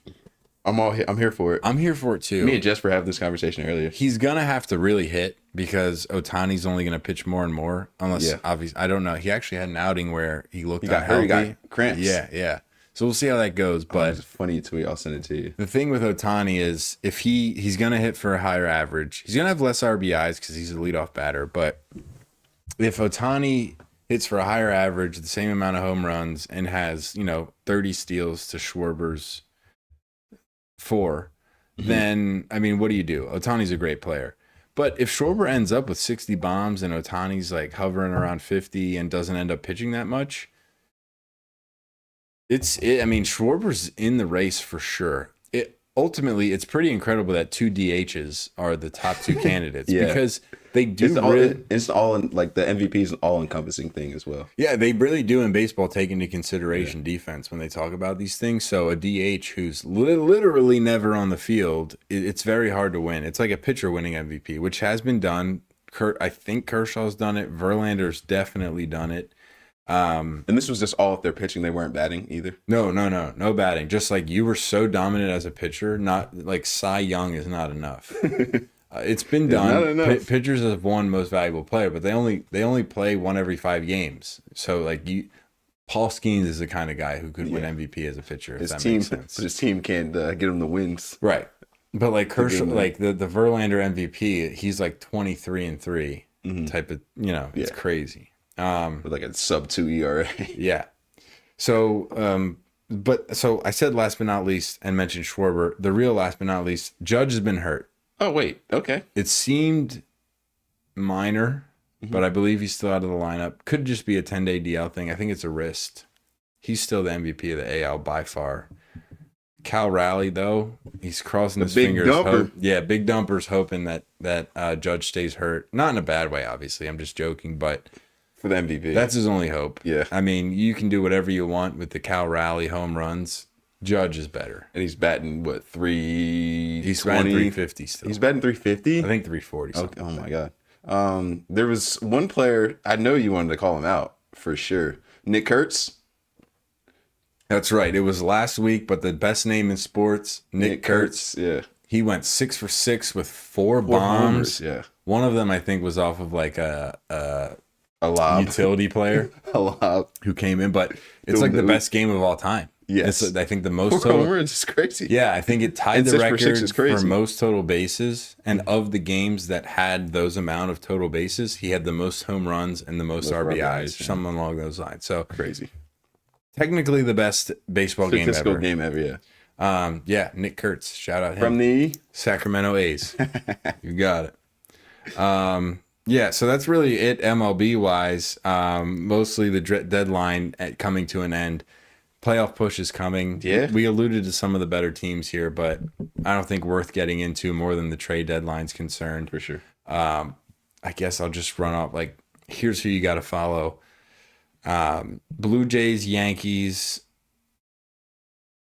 Phillies, Mets, Dodgers, Tigers, Padres, Cubs. A lot of NL teams. Maybe Astros. I don't really know who's going to end up winning that division. The Astros just like they're like Whoever every wins that single year. division, I don't see as a real playoff contender. So the names I just rattled off, those are the teams in contention this year at this point. Yeah, baseball is going to be fun when we get down to the later stages. We're almost there. I'm ready for another Red October.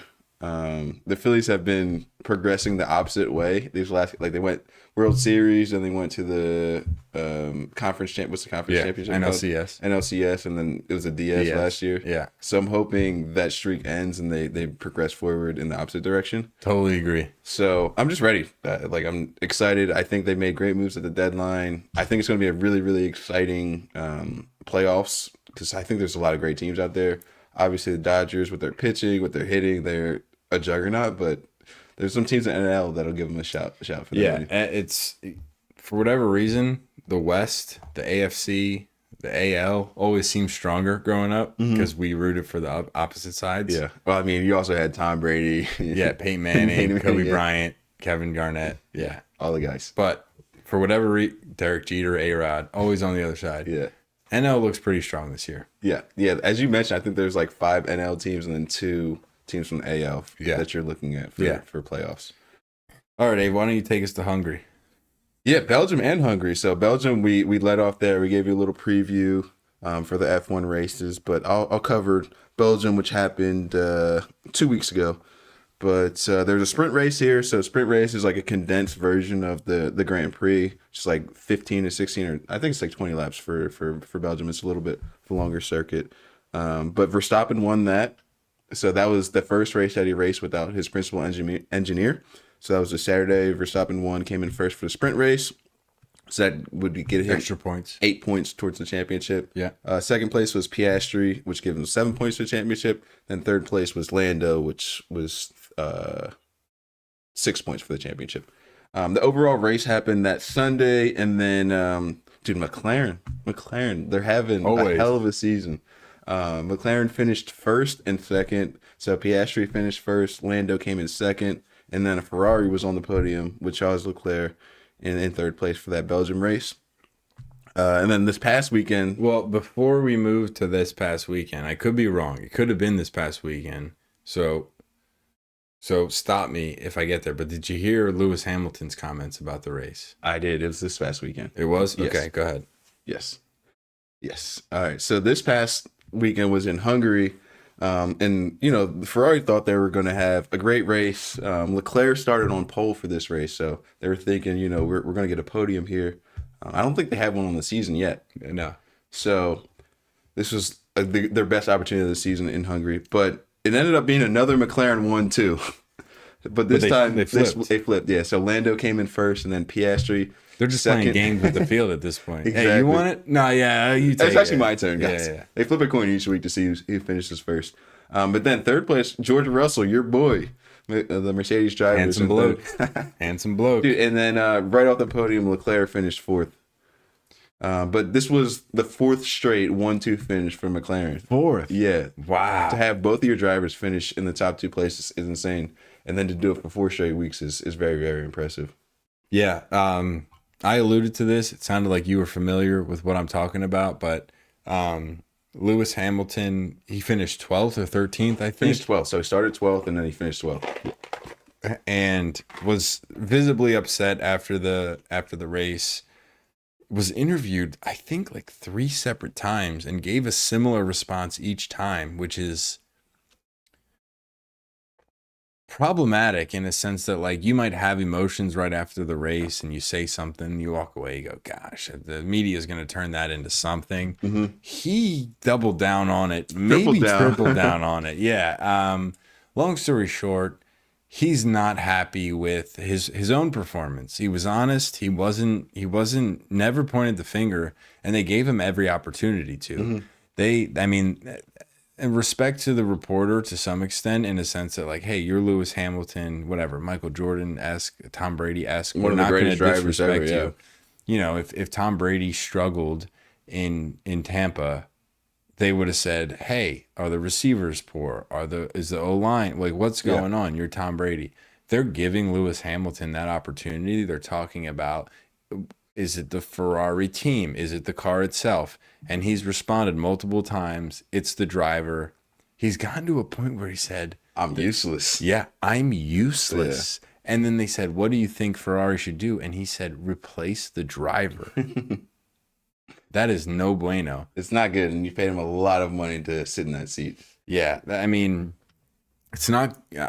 It's tough. Like Ferrari doesn't want to hear that, obviously, but Lewis Hamilton doesn't want to say that. No, and that's tough, man. He felt that. Yeah, it's not often you see an athlete, particularly that caliber, go, I'm not good enough. Yeah. But that's what I heard. Is that what you heard? I didn't hear the replace me, but I did hear him. No, he said that. There were comms saying that I'm useless because, I mean, the pace was in the car. You saw Leclerc finish first place for qualifying, and Lewis came in 12th. He just had mistakes. Like he missed Q3 by 0.015 of a second, like by tenths of a second or hundredths of a second.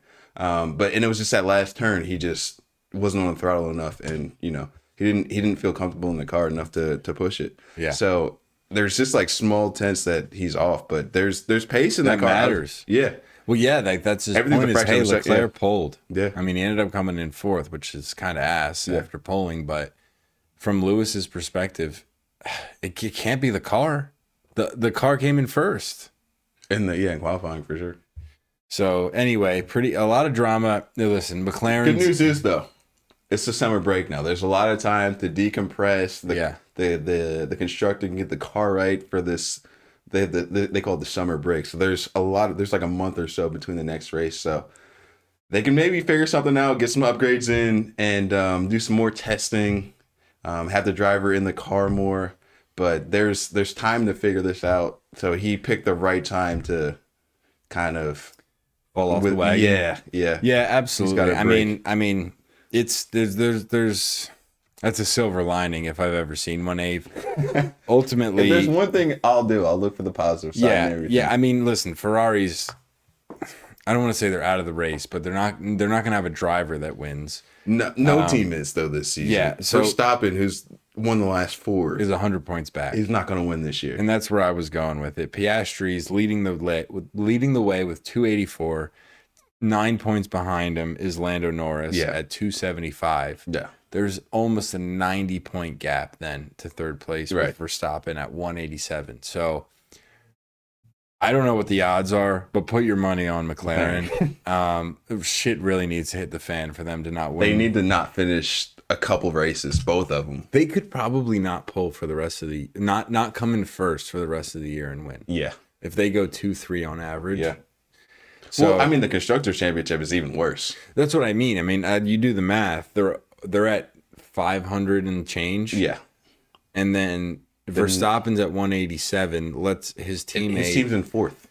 Yeah. So Mercedes and Ferrari split Red Bull. And let's say at best, the next best team's at 350. They're 200 points. And they're not. I know they're not because the math says they're not. Yeah. So the next best team is at best 250 points behind McLaren. Yeah. Insane. Yeah, they're absolutely dominating. I'm going to the Austin race. Yeah. I need to figure out what to wear. Audi. I mean, they're not in the game yet. I know. Though. Next season, that'd be pretty. That'd be pretty elite. Audi probably will be my team too, because I like a little German manufacturer. I'm not gonna lie to you. Yeah, I don't have a team that I feel affiliated with. Mm-hmm. So kind of like the way I went with Oklahoma. I didn't realize you were a Texas fan when I did No, that, UT but would. I just went balls deep. You in felt good Oklahoma. about I love Baker. Adrian Peterson. Nate P. And Baker was the quarterback at the time. yeah. I said, hey. So That burnt orange is different. yeah, that burnt red is crazy. That blood red. No, I think I'm down to dive in deep with Audi, but we'll see what ends up I happening. mean, you got to figure out who your driver's going to be. True. Blah. Hopefully get Lewis. No, I don't think so. Yeah. Ferrari's paying him like $50 million a year. He's not leaving. Audi's not getting that. Yeah. No. All right. Enough F1. Yeah. All right. Golf. Mike's not here, so it will be briefer than it could have been. It'll be very brief. Yeah. Cameron Young shoots 22 under and wins the Wyndham Championship by 6 strokes. That's a lot of strokes. That's a That's few a lot of strokes. strokes. I don't get 6 strokes. I never got 6 strokes, bro. No, 4 at best. But anyway, I'm like 3.5. he's a fun over player. He's a cool guy. He'll be on the thumbnail. Cameron Young, excuse me, 22 under. You know, I was playing golf. I didn't tell you this. Mike, Alec, Jessica, and I won my company tournament. We won. Recently? No, like a month ago. Okay. It just didn't come up. I every episode I'm like, oh, I got to tell Ave. I never told you. That's huge. Yeah, we won $100 to the each to the event to the course to play for free, and then we got like a little accessory golf bag. But yeah, that was so. Who was dominant on the day? Honestly, I want to hear I it think- beginning. Ow. well, here's the thing. My plan. So here was the rules. You could play as 4 people from my company, or you could bring a guest. And so I was like, Oh, you brought a guest. I brought a guest, and Jessica brought a Yeah. guest, so we had a foursome. I'm going Mike, and I said, Jessica, you do what you got to do. Bring Alec if you Please. can. And Alec's a good golfer. Yeah. He's not a great golfer, but he's a good golfer, and he nukes drives. Yes. So in my head, I'm going, if I can if me and Jessica close to the can green. get to the fairway Yeah. and hit some decent shots, and then Alec can just nuke a drive, and Mike being good at golf can just, fill in the rest. Yeah. We're in prime shape. Absolutely. We were 9 under going into the last 2 holes, Shit. and we parred out, and we were like, damn. Yeah. We were so close. Because like in company double events, digits. a 4-man scramble, Yeah. you kind of got You to got be some good players in there, 10 probably. to 12 yeah, under. Yeah. And we ended up going 9 under. We thought we were short. We only stayed because Alec thought he was going to win closest to the pin. The little putt game or was it chip? So in these events, one of the holes is a longest drive, and it tells you like this is the longest drive hole. Yeah. It screws a lot of teams because everyone starts swinging hard. We didn't do that well on the longest drive hole. We were. I think we got to a point where I was like, all right, Mike, you better find the fairway, and he did, but he wasn't the longest drive. But on a par 3, there's a closest to the pin. We went. Alec hits one. And so the way it works is they literally leave a measuring stick on the green, and then you write your name. When we got there, the closest was like 30 feet. Alec he hits. We thought it was going to be a hole in one. We walk in, we measure it. It's 2 feet. We tap it in one-handed. Like that's how close it was. Yeah. We said, Alec, just tap it in. I'm not getting out of the cart. Yeah. Alec DeReese, 2 feet. We only stayed because it's like I watched YouTube golf all day. They don't put it to 2 feet. No, They're no. way better than us, Yeah. but it's just, it just doesn't happen. He didn't win. I have Hole in it, one? Jessica has it on video of hole like in one? Alec goes, yeah, start recording. Like they're gonna call my name. No, some dude apparently stuck it closer than 2 feet. Alec does not think it's You don't true. believe it? Yeah. I was taking a pee when it happened, so I'm actually not sure which one of my co-employees. Yeah.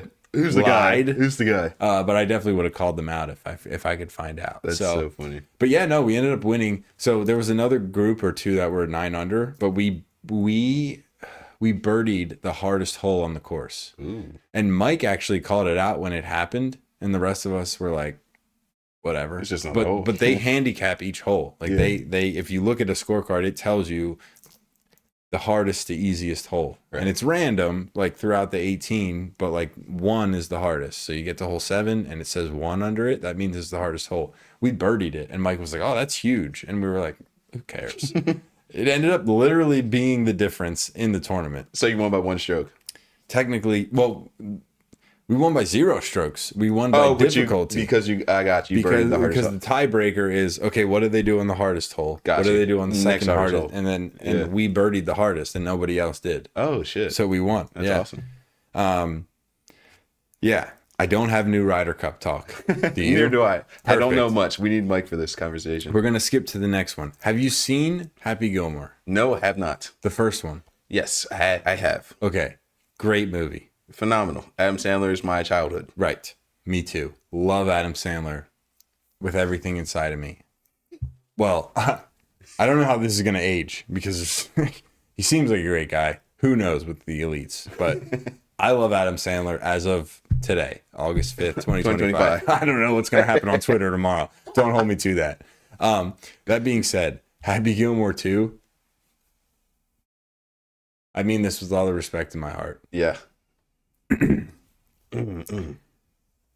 Horrible. That is insane. One of the worst movies I've ever seen. One of the worst Sorry. movies you've ever seen. My sister watched it. She said it was good. It wasn't Happy Gilmore, but Dave, it's on Netflix. I'll probably end up watching it, but please watch it. yeah, I'll let you know my I thoughts. don't want to spoil anything. Ave, Was there too many cameos? just promise me that you'll still be able to go back and watch the first one and enjoy it. That's how bad the second one is. That's so crazy. I can't believe you're saying this. It's one of the worst movies I've ever seen. That is wild. That's a wild take. I will watch it and give you my honest feedback. Yeah. I can't. There's no like earth where I can imagine an Adam Sandler movie being the worst movie I've ever seen. It's like a bottom 10 movie.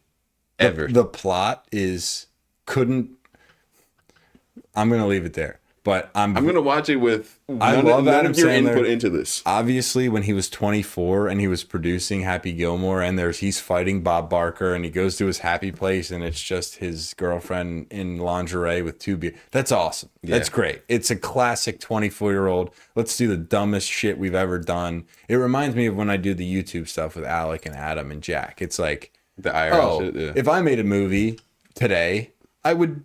Yeah, Happy 1000%. Gilmore, like it's hilarious. Like now, like as a kid, it was funny. As an adult, it's even like, oh, that's me producing a movie. I actually have these thoughts. Yeah, you go watch Waterboy, all the classic Adam Sandlers. It's like, oh, if we were producing a movie, we would do that dumb stuff too. Yeah. Happy Gilmore 2 is so bad. It's so bad. Okay, I'm sorry. I'm gonna go open ears, open eyes. Yeah, I did too. And I'll let you know what I think. Listen, I love Adam Episode Sandler. 46, we'll have a debate. It'll just be a debate. You know who loves Adam Sandler? Jessica. And Yeah. you know that because Yeah. you lived together and you bonded over loving Adam Sandler's. I know you Whoa. know, right? It was so fucking bad. It was all right. Let's go. Oh, what's next? Soccer. Sorry, enough golf. Cameron Young wins 22 under. Ryder Cup's coming up somewhere in the Yeah, future. Mike will be back to talk through Ryder We Cup. need you, Mike. Happy Gilmore 2 sucked ass. I'll let you know the as a true film critique. I'll let you know. I'm a pretty good movie watcher. Okay. You're also a good movie watcher. Yes. Give me your We need feedback. Al's opinion too. We need to bring Alex into this Yeah, conversation. we do. I don't know if he's a Adam Sandler's guy because he's You more have of, to be an Adam Sandler's but guy. he's more of like an Italian mob movie kind of like True, Tarantino. He likes I mean, you Tarantino, can- you have the balance, so you Godfather. gotta have balance. No, I'm sure he has great balance, but I don't know if Sandler's just the guy. is Alex a comedic relief kind of guy. I feel like he was watching The Matrix when we were That's like watching. 4 years old. Yeah, when we, you know what I mean. His dad was just like, "Yo, Al, watch this." Yeah, I mean, I watched The Matrix too, but I was like, Pierre, relax. What is going on? Yeah. Alex was probably like, oh, This is I so love crazy, this. Dad. Yeah, I love technology. Let's go to Japan. Technology. Yeah. Anyway, so let's just move on to soccer before Yeah. I don't want to disrespect Adam. I love Adam Sandler. The guy. The guy. A week My ago, guy. Bryson DeChambeau and Adam Sandler tried to break 50 on 18 holes. It's a series that DeChambeau does. DeChambeau is in the movie. That go Content watch better than yes. content. Is Go better watch than, DeChambeau's video with Adam Sandler golfing. It's it's great. He's pretty good at golfing. He does a Happy Gilmore swing for you. It's all in there. It's better than the movie. Promise. I got you. All right. Well, I told you in this soccer. I told you it was coming home I can't believe it. again. I didn't watch And it. what happened? It came home again. So 1-1. When you say again, They won the Euros in 2021. oh, okay. England. I was By the like, way, England's women, Harry. I don't remember Harry Kane. the Lionesses, won the Euros in 2021, and then they played in the finals a couple weekends ago. They played Spain. It was a 1-1 game. Went to PKs. Don't watch the PKs.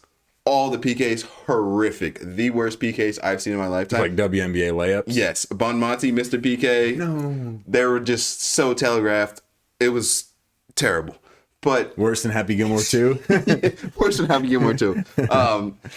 England prevailed. I think it was just 5 penalty kicks, but there were so many misses. Just telegraphed. They just knew exactly where the PKs were going, and they were not tucked away. They were just at a savable height. Bad I think PKs. I saw some of them. It was bad. Yes.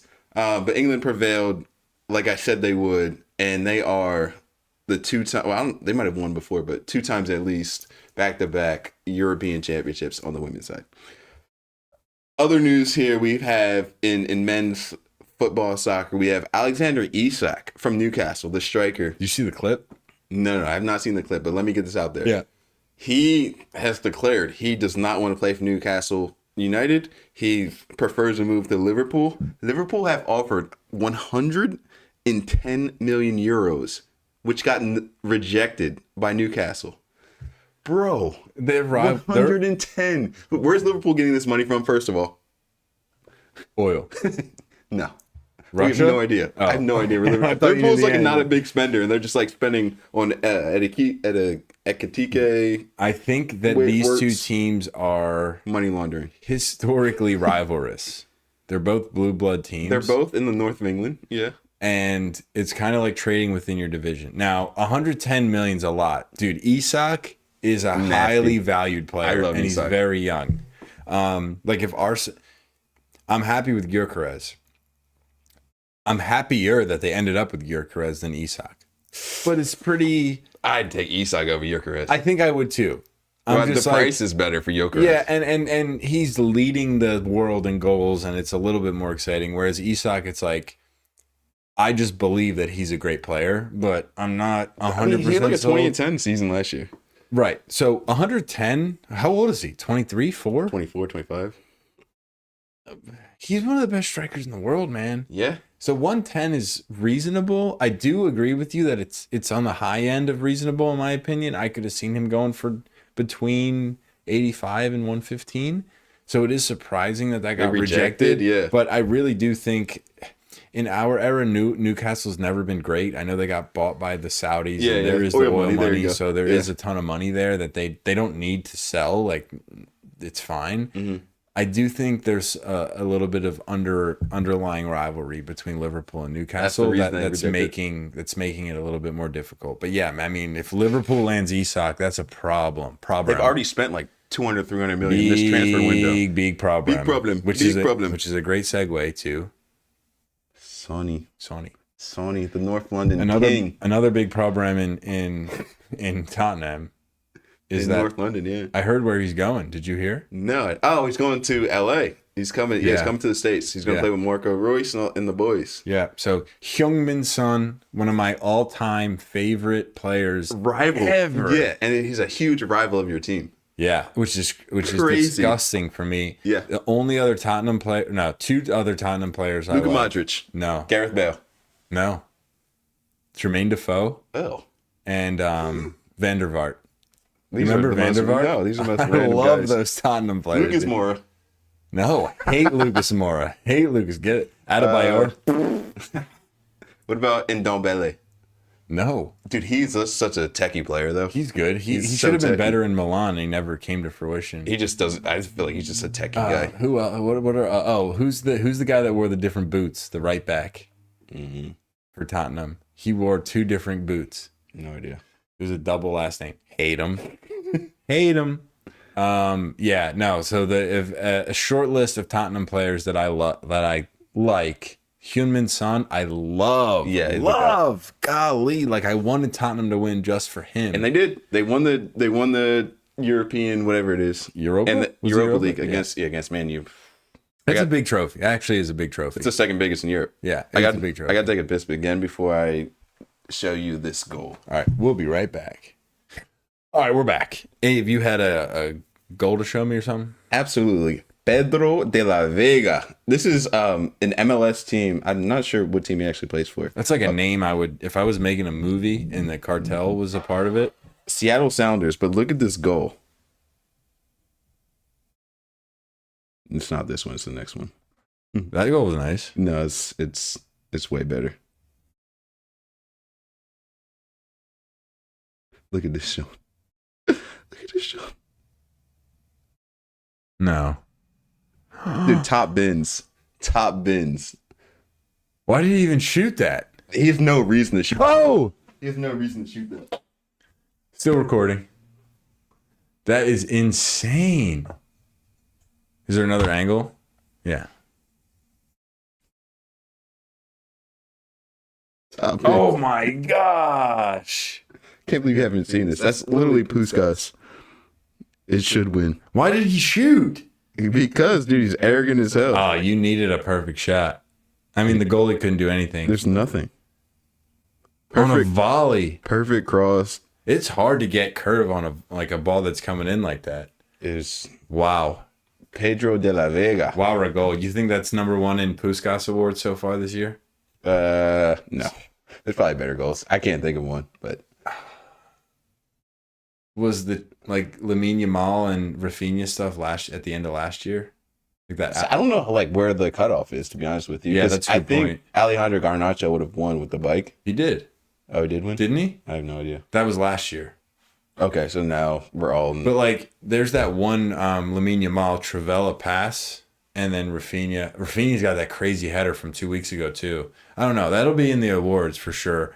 But yeah, This that's is a crazy MLS guy, goal too. Yeah, nice. Where's he from? Is he Mexican?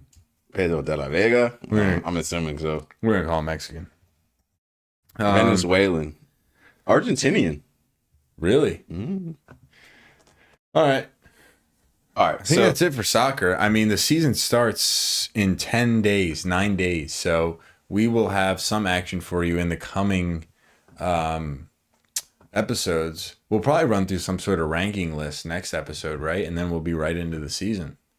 So soccer coming in hot. They really don't give these guys any sort of off days. That's so jacked up, dude. Yeah, at least there was no European Cup this summer. But yeah, Premier League and all the good stuff coming soon. Basically next week. Yeah. All right, Abe, I guess that takes us to the 2-minute drill, and the laptop sounds like it's heating up. So we got like we're on the timer right now. yeah, it looks like you have one written down here. So why don't you run us through yours first? Absolutely. So mine is, I believe, the 5-time Ballon d'Or winning or FIFA Best Women's Player of the Year award winning Marta de Silva from Brazil. So the Copa America final was going on the past couple of weeks on the women's side. And Marta at 39 is still one of the best. Like, she won the MVP of this tournament, still doing it at this advanced age. She's like 40, right? 39, yeah. 39. She You said that. contributed to, I believe, a goal or assist in every single game in the knockout stages. Oh, But they were down against Colombia in the final, and she had a brace to bring them back and win it. So she is one of Queen. she's probably the best women's soccer player of all time. Yeah, I mean, there's only like what Mia Hamm, Abby Wambach, Wambach, Sinclair, Carly Lloyd from Canada. That Sinclair woman.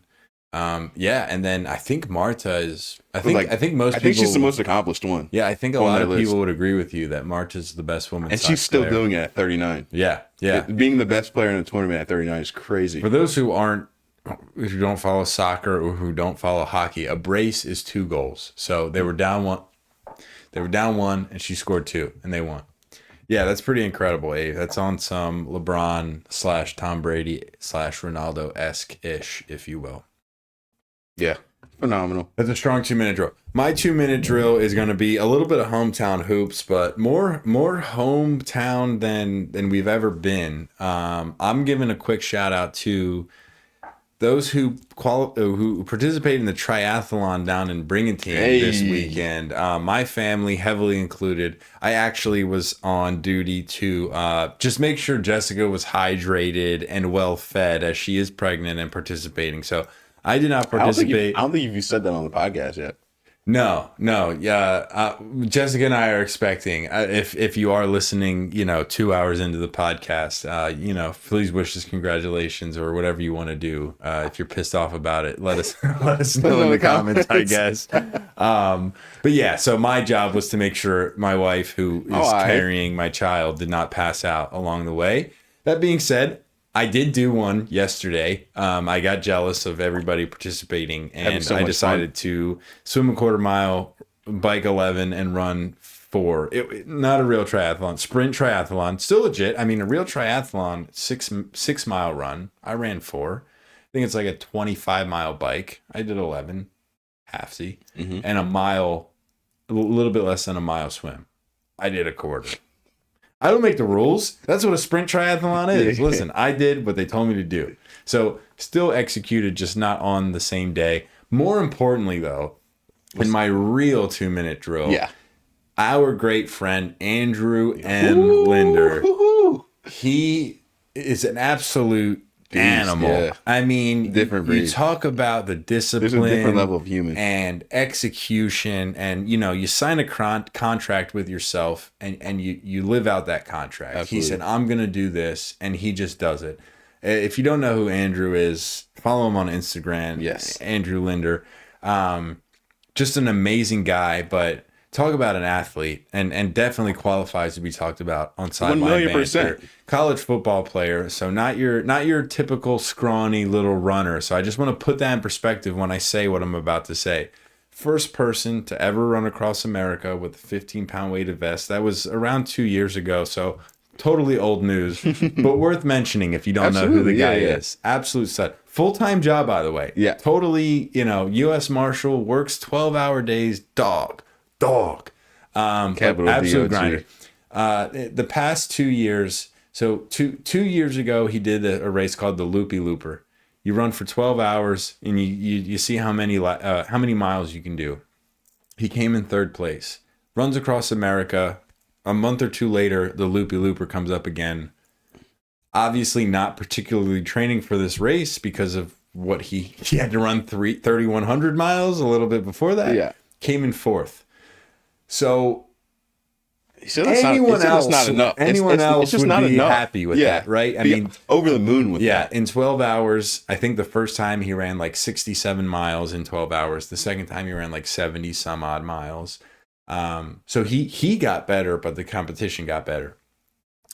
This year, same place. You can either do a 12-hour, 24-hour, or 100-mile race. This year, he decided to enter the 100-mile race.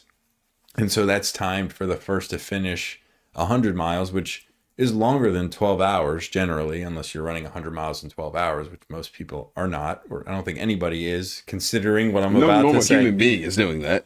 Considering what I'm about to say, and I'm pretty sure it took him about 12, maybe longer than 12, Andrew came in first, baby. He beat everybody. But Ave, not only did he beat everybody, Let's hear it. He beat the 2nd place runner by 38 minutes. Jesus Christ. To put that into perspective, 1 lap. So they do a lap. It's 3.75 miles. And then they have tents set up. I'm sure in the beginning or depending on strategy, you kind of just keep going. You run 7 miles at a time instead of, 3 stop, 3 stop, 3 stop, whatever. I spent like hour with him during that day. We had a couple friends go out and support. So he did happen to stop when I was there. I got there about like 55 miles or something. So about halfway through. Long story short, he beats the next guy by 38 minutes. His average lap time was like 36 or 7. So he beat him in theory by a whole lap, 3.75 miles or 1 lap's worth. Yeah. He also beat the all-time record for this event by 11 minutes. That's insane. 11 minutes. Now, listen, I understand it's not like a 100-meter sprint where, a fraction of a second is a huge difference, but it's 100 miles. So, there's a lot of time that's going to be spent. But 11 minutes listen, I don't know running, but that feels like a lot of minutes. To just king him, bro. Yeah. So 38 minutes in any race is like a long distance race. yeah, It's a half an hour. It's over in half an hour. It's insane. Unbelievable. And then to beat the course record too. Yeah. Anyone who's ever ran that race, he beat them By 11 minutes. You could skip through a YouTube video and watch a whole. It's a fact. Unbelievable. So shout out to Andrew. That's my Andrew, 2 minute drill. We put a thumbnail together. I asked you earlier for some people. Yeah. I ended up sending Ellie a picture of Let's Andrew go. just to throw him on the thumbnail. Absolutely. So we'll see how it turns out. But yeah, 2 minute drill. Andrew Linder. If you don't know who he is, I mean, You should know now. He's genuinely a friend of ours. Yeah. We grew up with him. He's not Michael Jordan or you know, whoever, Clayton Kershaw. Like, he's not somebody that you think is famous, but what an animal. He's as good as these people. Advertised, So for sure. throw him a follow. Absolutely. Check and out, doing it for a good cause. Too. yeah, check out what he's doing. It's always for a good cause, and he's a great guy. So that's my 2 minute drill today. Yeah, that's fire. Thanks. Appreciate it. You got anything else? And nothing else, man. All right. Well, if you got nothing else, I got nothing else. I guess there That was goes 45. episode 45. That was 45. We always appreciate it, ladies and gentlemen. We're working. It's a dream for us. So please like, comment, subscribe. Let us know what you love, what you don't love. We will be here. For sure. Don't really care if you like it or not, because we're here Yeah, every thanks. week, and we're going to be talking sports, whether it's on the phone with Ave or in front of the camera. We're going to be doing this. So thank you always for sharing the bants, and we will see you next time. See ya.